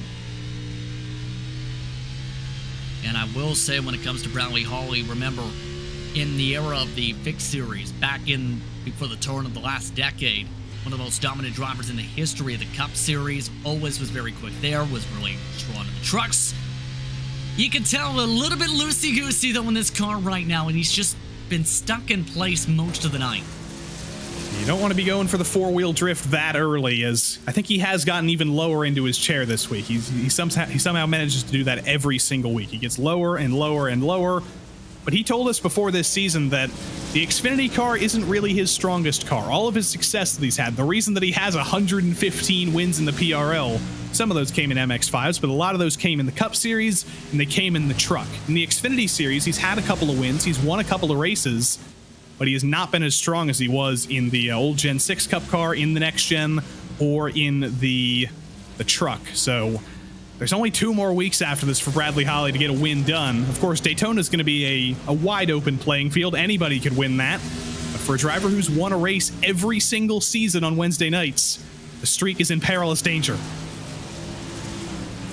Yeah, and I think it's surprising for the quality we've seen through Bradley Hawley when you have the equal equipment, especially in the past. You did see that drop back a bit once it turned from the Gen 6 era. But we know when it's low downforce, like this Xfinity car, he can drive. It's just been, especially tonight, I will say, for example, He's just not had the same comfortability compared to even Thomas Sink from the same respective grouping. He is 0.3 slower than Thomas Sink a lap right now. It kind of shows the level of the PRL has gotten much better. Not that it was bad before. A lot of these drivers in the field right now, they've been here forever. Holly, Lane, Sink, Kalen, Evans, all of them, they've been here forever. But the skill level has risen and risen and risen with the addition of drivers like Elliott White, who's been here for a couple of seasons. He competes in the NASCAR College Series on iRacing.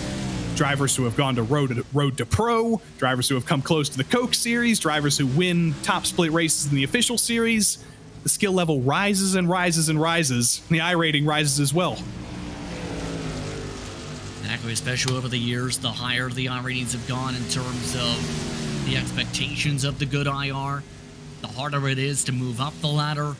It takes a lot of talent to move up said ladder. It takes a lot of connections to move up the ladder. It takes the right people finding you to help you move up said ladder. There's a lot of respective steps when it comes to the big term picture of this type of a complex setting that be NASCAR these days in general. And I will mention again, Liam Sheen signed up a couple of weeks ago for the PRL NASCAR Xfinity Series. I don't know if he was searching for one specific event, but unfortunately, no Liam here tonight either. No Jacob Fifield, who was a recent addition either. So hopefully once we get to Daytona next week, we start seeing a lot more of these names, and we have a very diverse grid at Daytona. We had a big field at Monza a couple of weeks ago. We had 30 cars. We had just about everybody coming out to play at the craziness at Monza. Hopefully we'll be back there next week with a full field. Yeah, that's... Well, when it comes to that respective racetrack, it's going to be very intriguing, let's put it that way, with what you just said, regardless of the predictability, regardless of all that you factor on in. But this mark, with about less than 20 minutes to go on the clock, I think you're at that point where it's pretty clear that the caution not going to happen unless somebody makes a major mistake, or somebody has a brain fade. For the most part, it's been a clean night despite the lap 1 incidents. So I start to think about 19 minutes from now. Abner versus Sink. Remember last time we had a battle like this? We had Elliott White versus Daniel Knight. They were reasonably equal on pace. Elliott White was clearly faster. He could clearly make the pass, but he just couldn't find a place to do it. Every time he tried, it failed. So if Abner Acosta reaches Thomas Sink, who's going to be a much more difficult competitor than Daniel Knight because he's fighting for the win, I'm imagining it's going to be like White versus Knight on steroids, and Abner Acosta is going to have the job of his life to actually make that move. Agree with you on that one, and at this point, though, the tough thing's going to be, are they too equal on pace to fully set up the pass? That is a consideration you have to think about, where it's going to make it even more difficult and in turn cost both of them more and more time. While they do have the cushion compared to Cervantes and Kalen by far, it's again the difficulty of getting it done and then not pushing too hard in the case of Holly, to where you push so hard to be able to pass one car that once you're done passing the car, your tires are just gone. Back to Holly's follies here, trying to get back into the top 5. And he is another driver who's going to become very, very familiar with Tommy's Pub on the rear bumper of the number 17. I don't remember who it was a couple of years ago. It was either Clint Boyer or Kevin Harvick or somebody. There's a car ahead of him, and it said kids eat free. And it said, I'm gonna have nightmares about kids eating free for the rest of my life because I've just been stuck behind this guy for the entirety of the race. That's going to be Tommy's Pub. This is great advertising. Oh, and Tommy's Pub nearly had the back bumper crinkled up a little bit with the slide up and the dust puff again from Knight. But at this mark, again, you're more so looking at the car in itself than the bumper or what's on the bumper.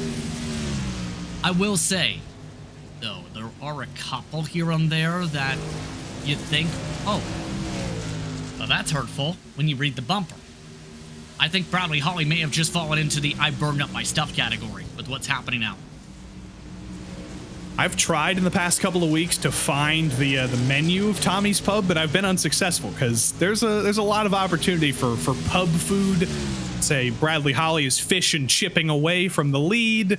There's all sorts of stuff you could play with that. So Tommy's Pub, give me a menu. I want to see this. I think it's more so dependent on the theme, right, of a pub. Like, is it Irish themed? Is it sports themed? Is it English themed? Is it Irish themed? Is it German themed? Is it any different country themed? Is it my car's about to spin out themed? There's a couple ways you can go with it. I think the last one was the one. That would be, I'd go to that pub if it was my car's about to spin out themed, but also I'd go to a good Irish pub. I'm a good Irish boy. I like my cabbage and potatoes, so hopefully our friends at Tommy's Pub get back to us as well. Rosemary Custom Homes for Bradley Holly, another longtime sponsor as well. These are some of the sponsors we don't always mention because they're always here. They're not new. They're not coming onto the scene with new flashy paint schemes. But Rosemary Custom Homes has been supporting Bradley Holly since before I started iRacing commentary for so many years, and he's still doing him proud. Yeah, going to be one of the all-time greats in PRL competition when you think about it, even 10 years from now. With how much of a legacy built up in the early days of PRL all the way up to the past couple of years with the victories, it's going to be very difficult to talk to someone like that, even in the next couple of years, I'd say. Yeah, to put some stats in perspective, Bradley Holly has 116 wins in the PRL. Next is Abner Acosta in second with 54. So there is quite a bit of ground to make up. Adam Zemke here in the short term here. We're talking about macro statistics. Time for a micro battle on track. Adam Zemke in the Applebee's entry, and Mark Kalin in the Miracle Flow entry. Always a sponsor we love to shout out here on Race Spot. Zemke is clearly faster here on the long run. Mark Kalin is having his little slides again, but he's also racing against the car that is only in the physical plane for about half of the lap. Yeah, someday or some minute, at the rate things are going, Zemke's internet will reset itself, virtually taking the car off the racetrack. But in all seriousness, Zemke also doing okay so far tonight. Not too bad of a cliff off, but he's not been good on the short run whatsoever. I think that's what's really cost him all night in trouble. Oh my goodness, the caution is out. The race has been absolutely shaken up. We thought it was a long run to the end. It's still going to be a long run to the end potentially, but Daniel Knight has finally run into trouble, and he has brought out the caution. Here it is. He's with Colton Lane coming into turn one, and there's some huge contact. I think that's more trouble running into him. It seemed like Knight was a little bit too high, maybe on the line, had to check up to make sure he didn't knock the wall down, and Lane went a little bit deep like he wasn't exactly there, too deep. Suddenly, this race takes on a whole new ladder. Anything can happen now. Thomas Sink was worried about a long run, definitely, because Abner was chasing him down. Abner was really hoping they would have the long run because that was his best chance at the win. Now suddenly everybody has to get their best long run pace out here because everybody is going to come down pit road. Jose Medina is going to stay out to get the wave around. A few other drivers are as well. But everybody on the lead lap, they're coming in, 4 fresh tires, and once again, becomes a race off pit road. Whataback versus PRE. Lane apologizing up and down over the radio by going a little bit too deep on that entry. But now this is critical time. Acosta needs to be able to make some adjustments for short fuel if possible. Or at the very least, get the short run built into the car. That has been the bugaboo. When it comes to the 5, he has dropped a lot of time in the first 20, 30 laps of each run. 4 tires on the Acosta Mobile, 4 tires on Thomas Sink. It's a race to the green cone. I thought Thomas Sink had it won, but iRacing may disagree at the line. Who is actually our race leader? Thomas Sink is definitely not third. Elliott White, I don't think, beat him off pit road. But he's going all the way to the back as he sped entering. I am not 100% sure there on what happened there, but I'm very curious on how quick that race to the line was. I don't think Sink was. Acosta got a very good launch of the box in general. And it looks did he speed on exit? Can't be exit. I am so confused right now because Thomas Sink isn't going to bring it down pit road here. Is he trying to solve a technical issue right now? I think he did. He blipped up to 42 miles an hour in the section right before the pit box. Just double checked. That would be where it is. It isn't showing in sim, but I think that would be where it is. Thomas Sink had the race in his hands. He'd led basically every single lap until now. It's a little bit greedy with the pit speed, and it's going to drop him to the back of the field. It's going to drop him to the tail end of the lead lap. Thomas Sink, it was a race that was going to be a battle for the win. Suddenly it's looking like a battle for the last couple of spots in the top 10. Now, to emphasize, the speed limit here tonight, 40 miles per hour. Technically, you can run 40.6, 40.7. With the rounding, it may show on your dash as 141. The second you cross over 141 miles, or rather 40 miles per hour, I think is the better emphasis, 241. And you're up past that point with the warning of speeding for too long. When you reach the timing segments, you get a speeding penalty. When you reach 42, you're definitely getting a speeding penalty. Knowing Thomas Sink, talking to him a couple times this season, he is going to be absolutely kicking himself right now. But there's still 11 minutes in this race. Anything can happen, anything can change, and suddenly it looks very familiar at the head of the field because our 1 and 2 in the championship, they are 1 and 2 in the order.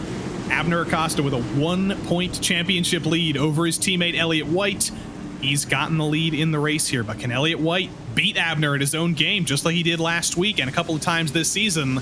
And look who's in third. Bradley Holly is within touching distance of that win he's been searching for. Mark Kalin as well still wants his first win in oval racing in the PRL. Anything can happen here on the restart, but Precision Racing Esports 1 and 2 on the grid. The iRacing Sedan pace car pulls onto pit road. Abner Acosta controls the field, and we're back to green at Rockingham. Oh, and Abner loses it. Massive tire spin. That is a horrific start for Acosta. Bradley Holly to the inside. Is he going to be able to take second as Acosta loses it again in front of Adam Zemke in front of the field, and the caution is back out. Well, that escalated massively quick. That was a very un-Abner Acosta-like mistake, which makes me wonder if there was some sort of issue on the restart, because he just got huge wheel spin into turn 1, did the same thing. That's not a mistake that you usually see Abner Acosta make. Yeah, trying to check on the exact mark, but I almost wonder if you went through the first gear start, where you start at first, have to blip the throttle quick to prevent the tire spin, get the second, gives you that little extra speed. That might be the only thing I can factor in. From the spin point, though, that's more on him. And unfortunately for Thomas Sink, his night has just got even worse. I think he was one of the drivers who was involved there in the incident. We'll get a replay when we can, but Thomas Sink, heavy damage in the pits right now. Danny Cervantes brings it down pit road. Daniel Knight as well. Doug Evans. Quite a few drivers involved there. And Abner Acosta, he's going to have to come down pit road as well because he's got the heaviest damage of anybody. Up front, things are opening for Bradley Holly. Here it is. Here's the replay. Acosta in the middle, loses it. Adam Zemke on the scene gets a little tap. Danny Cervantes might have gotten into the wall. Doug Evans, big damage. Where's Thomas Sink and all that? I think it might have been on the checkup with how low we got there into the barrels. Yeah, locked it up. No. No. Oh, dear. When it rains, it pours. You can think of as many cliches as you can. It's all gone wrong for Thomas Sink. He's going to feel like Charlie Brown right now. Oh, bother. And from a chance at victory with a car that led the first 78 laps to out of the picture in the span of 7, that's a roller coaster night, to say the very least. And at this point, the kitchen sink has broken, in Thomas Sink's case. Oh, dearie me. Oh, dearie me. Good grief, I'll say. But up front, the doors have opened for Bradley Holly. There was 2 cars in front of him. There were 3 cars in front of him. And now there is 0 cars in front of him. There's 1 car to his left on the restart. And he's got his teammate behind him. So this is going to be very interesting. Elliott White all on his lonesome for Precision Racing Esports. Probably the 3rd fastest driver in the field tonight. But Bradley Holly knows there's a win on the line. He knows it's going to be a short run to the finish. And he knows he only has to pass 1 car to do it. Mark Kalin is sitting behind as well, hoping that they come together. You know there's going to be some aggression on this restart. The question is just going to be, is it going to come to blows like it just did? Well, first things first, Holly has the only clean car left in the field. That's important to mention. Because of that tire spin and contact in through the restart zone, White's now got some pretty solid left front damage. Not too bad, but it could be enough to impact how his car's going to drive through these corners. especially if we get a long enough run. That might be to Bradley Holly's advantage if there's any slip-ups or any issues with the downforce because of that contact with White.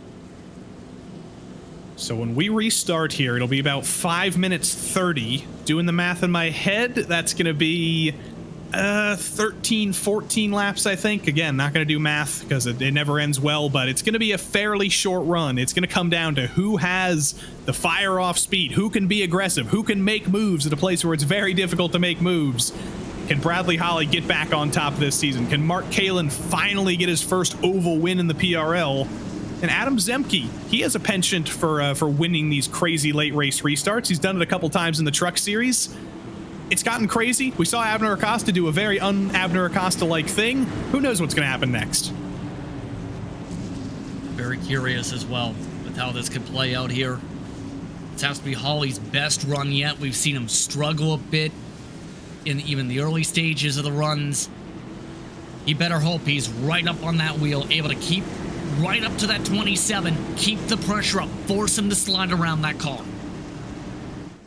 Elliott White takes the lead. His championship rival Abner Acosta in peril. This could be a very good night for Elliott White unless he gets into trouble here. The green flag's back out. It's a big jump from Elliott White. Can Bradley Holly get down to the bottom ahead of his teammate Mark Kalin? Yes, he can. Kalin doesn't send it in. Zemke is going to try and get down to the bottom as well. They're side by side for 5th, but it's a much cleaner restart than the last one as Holly challenges Elliott White. He gets to the inside coming into turn 3. He got the slide. He's looking for too much of a slide up, not in turn, and now Elliott White definitely has a destroyed left side. There was not much room left for Bradley Holly, and there was not much room given by Bradley Holly. Holly and Elliott White, round 2 into turn 1, 3 wide for 3rd as well with Mark Kalin in the middle. Holly trying to steal this lead from Elliott White in the bottom. He's got a great run as there's contact in the background. Zemke's in the wall. Holly's down in the apron. The caution's back out. We've run out of clean race cars. Everybody with damage. And wow. Knowing Bradley Holly, he does not want to take the lead from contact. I think that factored in a little bit afterwards, not wanting to take the lead fully from that. But then just the escalation with White having so much damage on the side force, nearly slamming that wall down, just caused that massive check of effect. So now the question is, will we have time to get to the restart? Well, we were close with the caution around this point last time. We may get the 1 lap shootout variant. I think that's the best. Look who's in 6th, though. If we get a shootout, Acosta with no TV panel is somehow moving through the pack, as well as no rear spoiler. Let's take a look at this, though. 3 wide at Rockingham is always difficult. They'd solved things. They've made it 2 wide, but Zemke still trying to ride up high. Gets a little bit too high, and that is a destroyed Applebee's number 57. I'm somewhat surprised that was a caution, but I guess he was in the middle of the field, so it does make sense that they threw the yellow for that. I kind of want to see the on-board, because when you have someone that's tight in front of you, like those two both did, sometimes on the sim, whether it's aerodynamically or even it's just mentally, the next car behind you gets even more, doubled the tightness, and then the car behind that gets tripled the tightness. And I think those two just about followed Elliott White into the path of the wall, with White being so tight coming off turn 2. So I'm going to do some math again. I'm not following my own rules here, but if we get 2 to go at the line, and there's more than 2 minutes 20 on the clock, we should get a 1-lap shootout here. And I think we're going to do that. Even though the iRacing sedan pace car is driving so unbelievably slow, we should get the 2 to go signal this time, and we should have a 1-lap shootout to the end of this race. Talk about pressure if you're Bradley Holly. I think at this point it's going to be difficult, even if you're Elliott White, to hold on to this, because that entire left side of the car is ripped apart. And even on the last restart, the little scrape was enough where he was having a hard time on corner exit. So this is not going to be an easy ride. And if you're Mark Kalin, hold on to your popcorn. Get ready to pop if things flow over to the popcorn bag out of 3 and 4. So if I'm Elliott White right now, I think it's a little bit of solace, because he's had some fantastic restarts. On that last restart, even though Bradley Holly did get a chance on him into turn 3, Elliott White still did get the jump, and if he can get a big enough jump here on this restart, like Alan Dice did in the truck race, he might be able to pull an unassailable gap in a one-lap shootout. That is a possibility if you nail the start right. But the thing is, the last start wasn't necessarily nailed that well, I will say. And you are, it looks like, right. It's going to be a 10-second to go mark on the clock with the green flag waving. Here we go. We're going to get the white flag and the green flag at the same time. This is absolutely incredible. It's amazing how the dice manage to fall in the right places sometimes. And it's going to be a one-lap shootout. Elliott White, Bradley Holly got into each other a couple of times in that short run we had. You know, tempers are flaring. You know, people are about to get aggressive. And you know, there are a lot of milestones on the line here. Bradley Holly wants to keep the streak alive. He's won a race in every single season on Wednesday nights. He doesn't want that to end this season in the Xfinity Series. Elliott White fighting for the championship. He wants to win this race to keep his championship as distant as possible from Abner Acosta. And Mark Kalin simply wants to win a race on the oval side for the first time in the PRL. He's only won in the MX-5s for as much effort as he's done in the oval series. But the iRacing sedan pace car pulls onto pit road, and for one singular lap, we're green at Rockingham. It's a huge jump from Elliott White. It's a great restart for Mark Kalin. He gets to the inside of his teammate Bradley Holly. Is it going to be Mark Kalin leading the Whataback contingent to this victory tonight? Holly's going to fight back on the outside. The two Whataback drivers fighting over second, as that just won the race for Elliott White. Evans is in the wall in the background. It's not going to end the race. Through 3 and 4 for the final time, Elliott White has an unassailable gap to Mark Kalin. The Whataback drivers fought over second. Elliott White streaked off into the distance, and Elliott White wins again and extends his championship lead. That better restart from Kalin on the bottom line compared to Holly on the top absolutely helped White there. Elliott White, great restart. Got the battle he was looking for coming through turn 2. That ended up checking the both up, and that's enough for White to be able to hold on and pull 0.2 of a second quicker than everybody else as a result of how better he was able to run through the corner.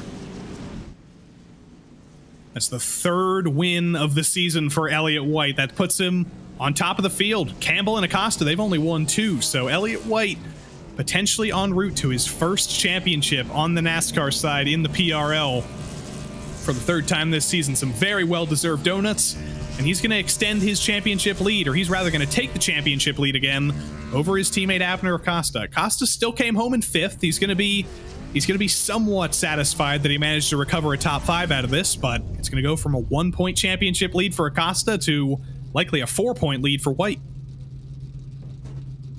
Yeah, for Elliott White, just everything fell into his hands with the penalty for Thomas Sink, with the Abner Acosta horrific half a lap off the restart. Everything just went Elliott White's way for him to take this checkered. Elliott White gets it done once more. Mark Kalin so close to hitting that first oval win in the PRL. Did not come his way, though. He was too busy fighting with Bradley Holly on that restart. Danny Cervantes comes home in 4th. A great recovery for him. Abner Acosta picks up a top 5 as well.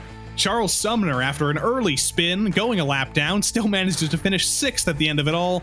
And Daniel Knight and Colton Lane, 7th and 8th. Jose the Funky Cole Medina, another top 10 for him. And Jeff Evans rounds out the top 10 with heavy damage to the front end of that car. Adam Zemke and Stacy Hunter, and then Doug Evans bring us down to the end of the lead lap. Thomas Sink, it all went wrong for him. A speeding penalty then ended up in the barrels. Nicholas Hunter brought it home 14 laps down, and then we get into the used car lot of one car with heavy damage. Jim Westerfield, 78 laps down. Ryan Travert didn't get off the grid. Short field here tonight, but it was all dominated by Elliott White, who we do await an interview with. He's always... These precision racing esports guys are always a little bit fashionably late. Just kidding. Right as I say that, right as I name and shame him, that's the way to get him. Elliott White, the ultimate pressure, a one-lap restart. Talk us through your mindset and your emotions there in those short 25 seconds. Yeah, I mean, I was slightly worried because the previous restart, and I guess even the very, very initial restart, I couldn't seem to get off of turn 2 to save my life. So I was a little worried, but luckily Mark and Brad went into turn 1 side by side on the last restart there, so it kind of gave me a buffer to pretty much do whatever. You were behind Daniel Knight for quite a while, a little bit earlier in the night. Are you going to be seeing Tommy's Pub in your nightmares after tonight? I mean, I think it's more. I think I'll be seeing Rockingham in my dreams as much as I enjoyed getting the win. I mean, oh my goodness, I couldn't figure out how to pass at this track to save my life. But I mean, Daniel was doing what he had to do, and it was frustrating, but it was frustrating seeing Abner get away. I think it would have been not as annoying if Abner hadn't gotten by him and was pulling away, but I mean, Abner had his issues, unfortunately. Also, I want to say shout out to Tom for running a great race up until his pit road mishap, but he was doing really well. And it did turn around for you, so it's gone from a 1-point championship deficit to, I believe, a 4-point or more championship lead for you. It's 2 rounds to go. There's always the possibility for calamity at both Daytona and Auto Club. How are you approaching the end of the championship?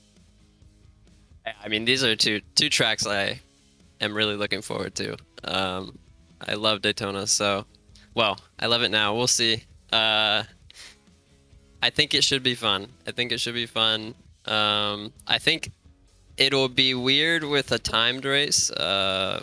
Not sure what the strat will be there with the timed race in terms of when we want to race for it. Because there will probably be a decent amount of sitting back. We'll see. Auto Club also, that's a great track. We can go pretty spread out there, so that will be fun. Well, I, for one, am very much looking forward to it. Congrats on your 3rd win of the season tonight. We'll see you next week. Thank you, guys. Appreciate the broadcast. Always a pleasure. Elliot White, your victor, and 2nd place, Mark Kalin, is here with Justin. Well, Mark, a lot happened tonight, to say the very least. At one point, you were slipping and sliding around the back half of the field. In turn, you finish in 2nd with a lot of the attrition. What was that emotional roller coaster like in those final stages? It was, like you said, roller coaster. First half of the race, I was cooking the right front more than I needed to, and I just didn't realize it. So I was over driving it with the rear. So almost lost it a few times. And then the second half, I kind of, just backed it down a little bit, a little more cautiously. And then with the couple of late cautions, just kind of seized my chances when I could and led to an amazing finish. And, really enjoyed battling these guys for the top spots. Yeah, all the way up to 2nd in the end tonight at +7, one of the bigger movers throughout the field tonight. And you mentioned that difficulty with the right front earlier on. What were some of the things you then picked up on that you had to do to change the script before, the cautions came out? Yeah, just backing up my corners, not driving into the corner too hard. Trying to stay closer to the bottom because I was apexing 1 and 2 a lot during that first run. So I tried to stay closer to the yellow line on the second run in 1 and 2, and then just trying to take it easy on the corner entry. That was the biggest kicker for it. So it really helped out. Super Speedway racing next. Anything can happen there.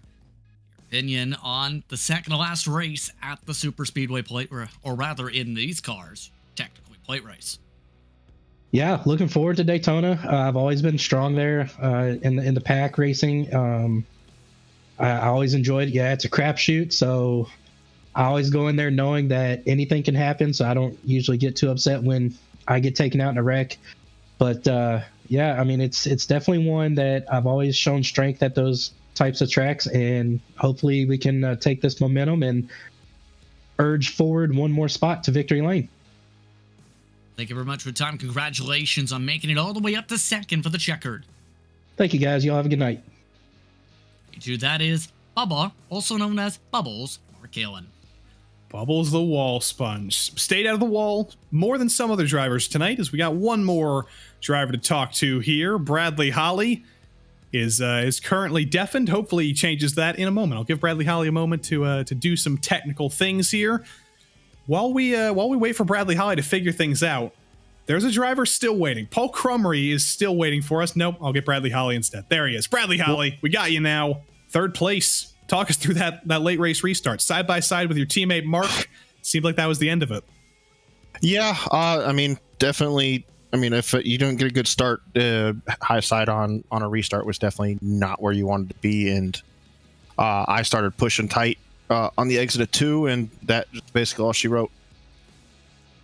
So you think even if you didn't go side by side with him, were you going to have a shot there on that last restart? Because I'm remembering back to the restart before where you got to the inside of Elliott. How did you think it was going to go if Mark wasn't there? I think if that caution didn't come out, I had a better shot. Because I with the contact with Elliott and me going all the way to the inside wall and almost hitting it, it made it pretty much hurt my tires, and there was a lot of factors that probably cost me a better shot at it. But at the same time, being in position compared to how the start of the race went, I'm pretty happy about it. So there's 2 more races to go. You know what I'm going to ask about? It's the streak. It's the Wednesday night streak. There's 2 more races to keep it alive. Are you thinking about it? Are you going to manifest it into existence? No, not really. No, I mean, a streak can only go so long, to be honest with you. And we got a great group of strong drivers in the PRL this season. And if I'm able to squeeze out a win in the last 2 races, I'm able to. If not, I'll just have to make myself get better and hit next season. We'll see what happens next week at Daytona. Anything can happen. Congrats on hanging on to a top 3 here, and we'll see you next week. Thank you very much. Bradley Holly, P3 this evening. I do believe him when he says he isn't thinking about the streak. I do believe him. Some other drivers would definitely be thinking about that, but that's going to be it for our drivers here tonight. Our top 3, White, Kalen, and Holly. And as I mentioned, it is going to get crazy next week, from the tightness of Rockingham to the wide open spaces and the super speedway racing of Daytona in both the Truck Series and the Xfinity Series. I'm going to break out the random number generator again. It picked Richard Pruitt in the Truck Series, and in the Xfinity Series 5, Abner Acosta. That's very interesting. Richard Pruitt was on pole last time we were at a super speedway in the Truck Series at Talladega, so he could get it done there. And Abner Acosta, he's going to be strong everywhere. So we'll see if the random number generator is finally right. We hope you'll join us next week at Daytona, February 22nd, same time, same place, here on RaceSpotTV. But this is not the only night of PRL action every night here every week here on RaceSpot. On Mondays, there's the GR86s and the GT4s. On Tuesdays, it's a GT3 doubleheader. On Wednesdays, of course, it's Trucks and Xfinity. On Thursdays, it's the IRO4s and F3 series with Justin. And on Sundays, it's the PRL NASCAR Cup Series. We hope you'll join us for any and all of them. But for now, I've been Joey Tebben. Justin Prince has been Justin Prince. Our producer has been Hugo Luis. Till we see you next time. So long.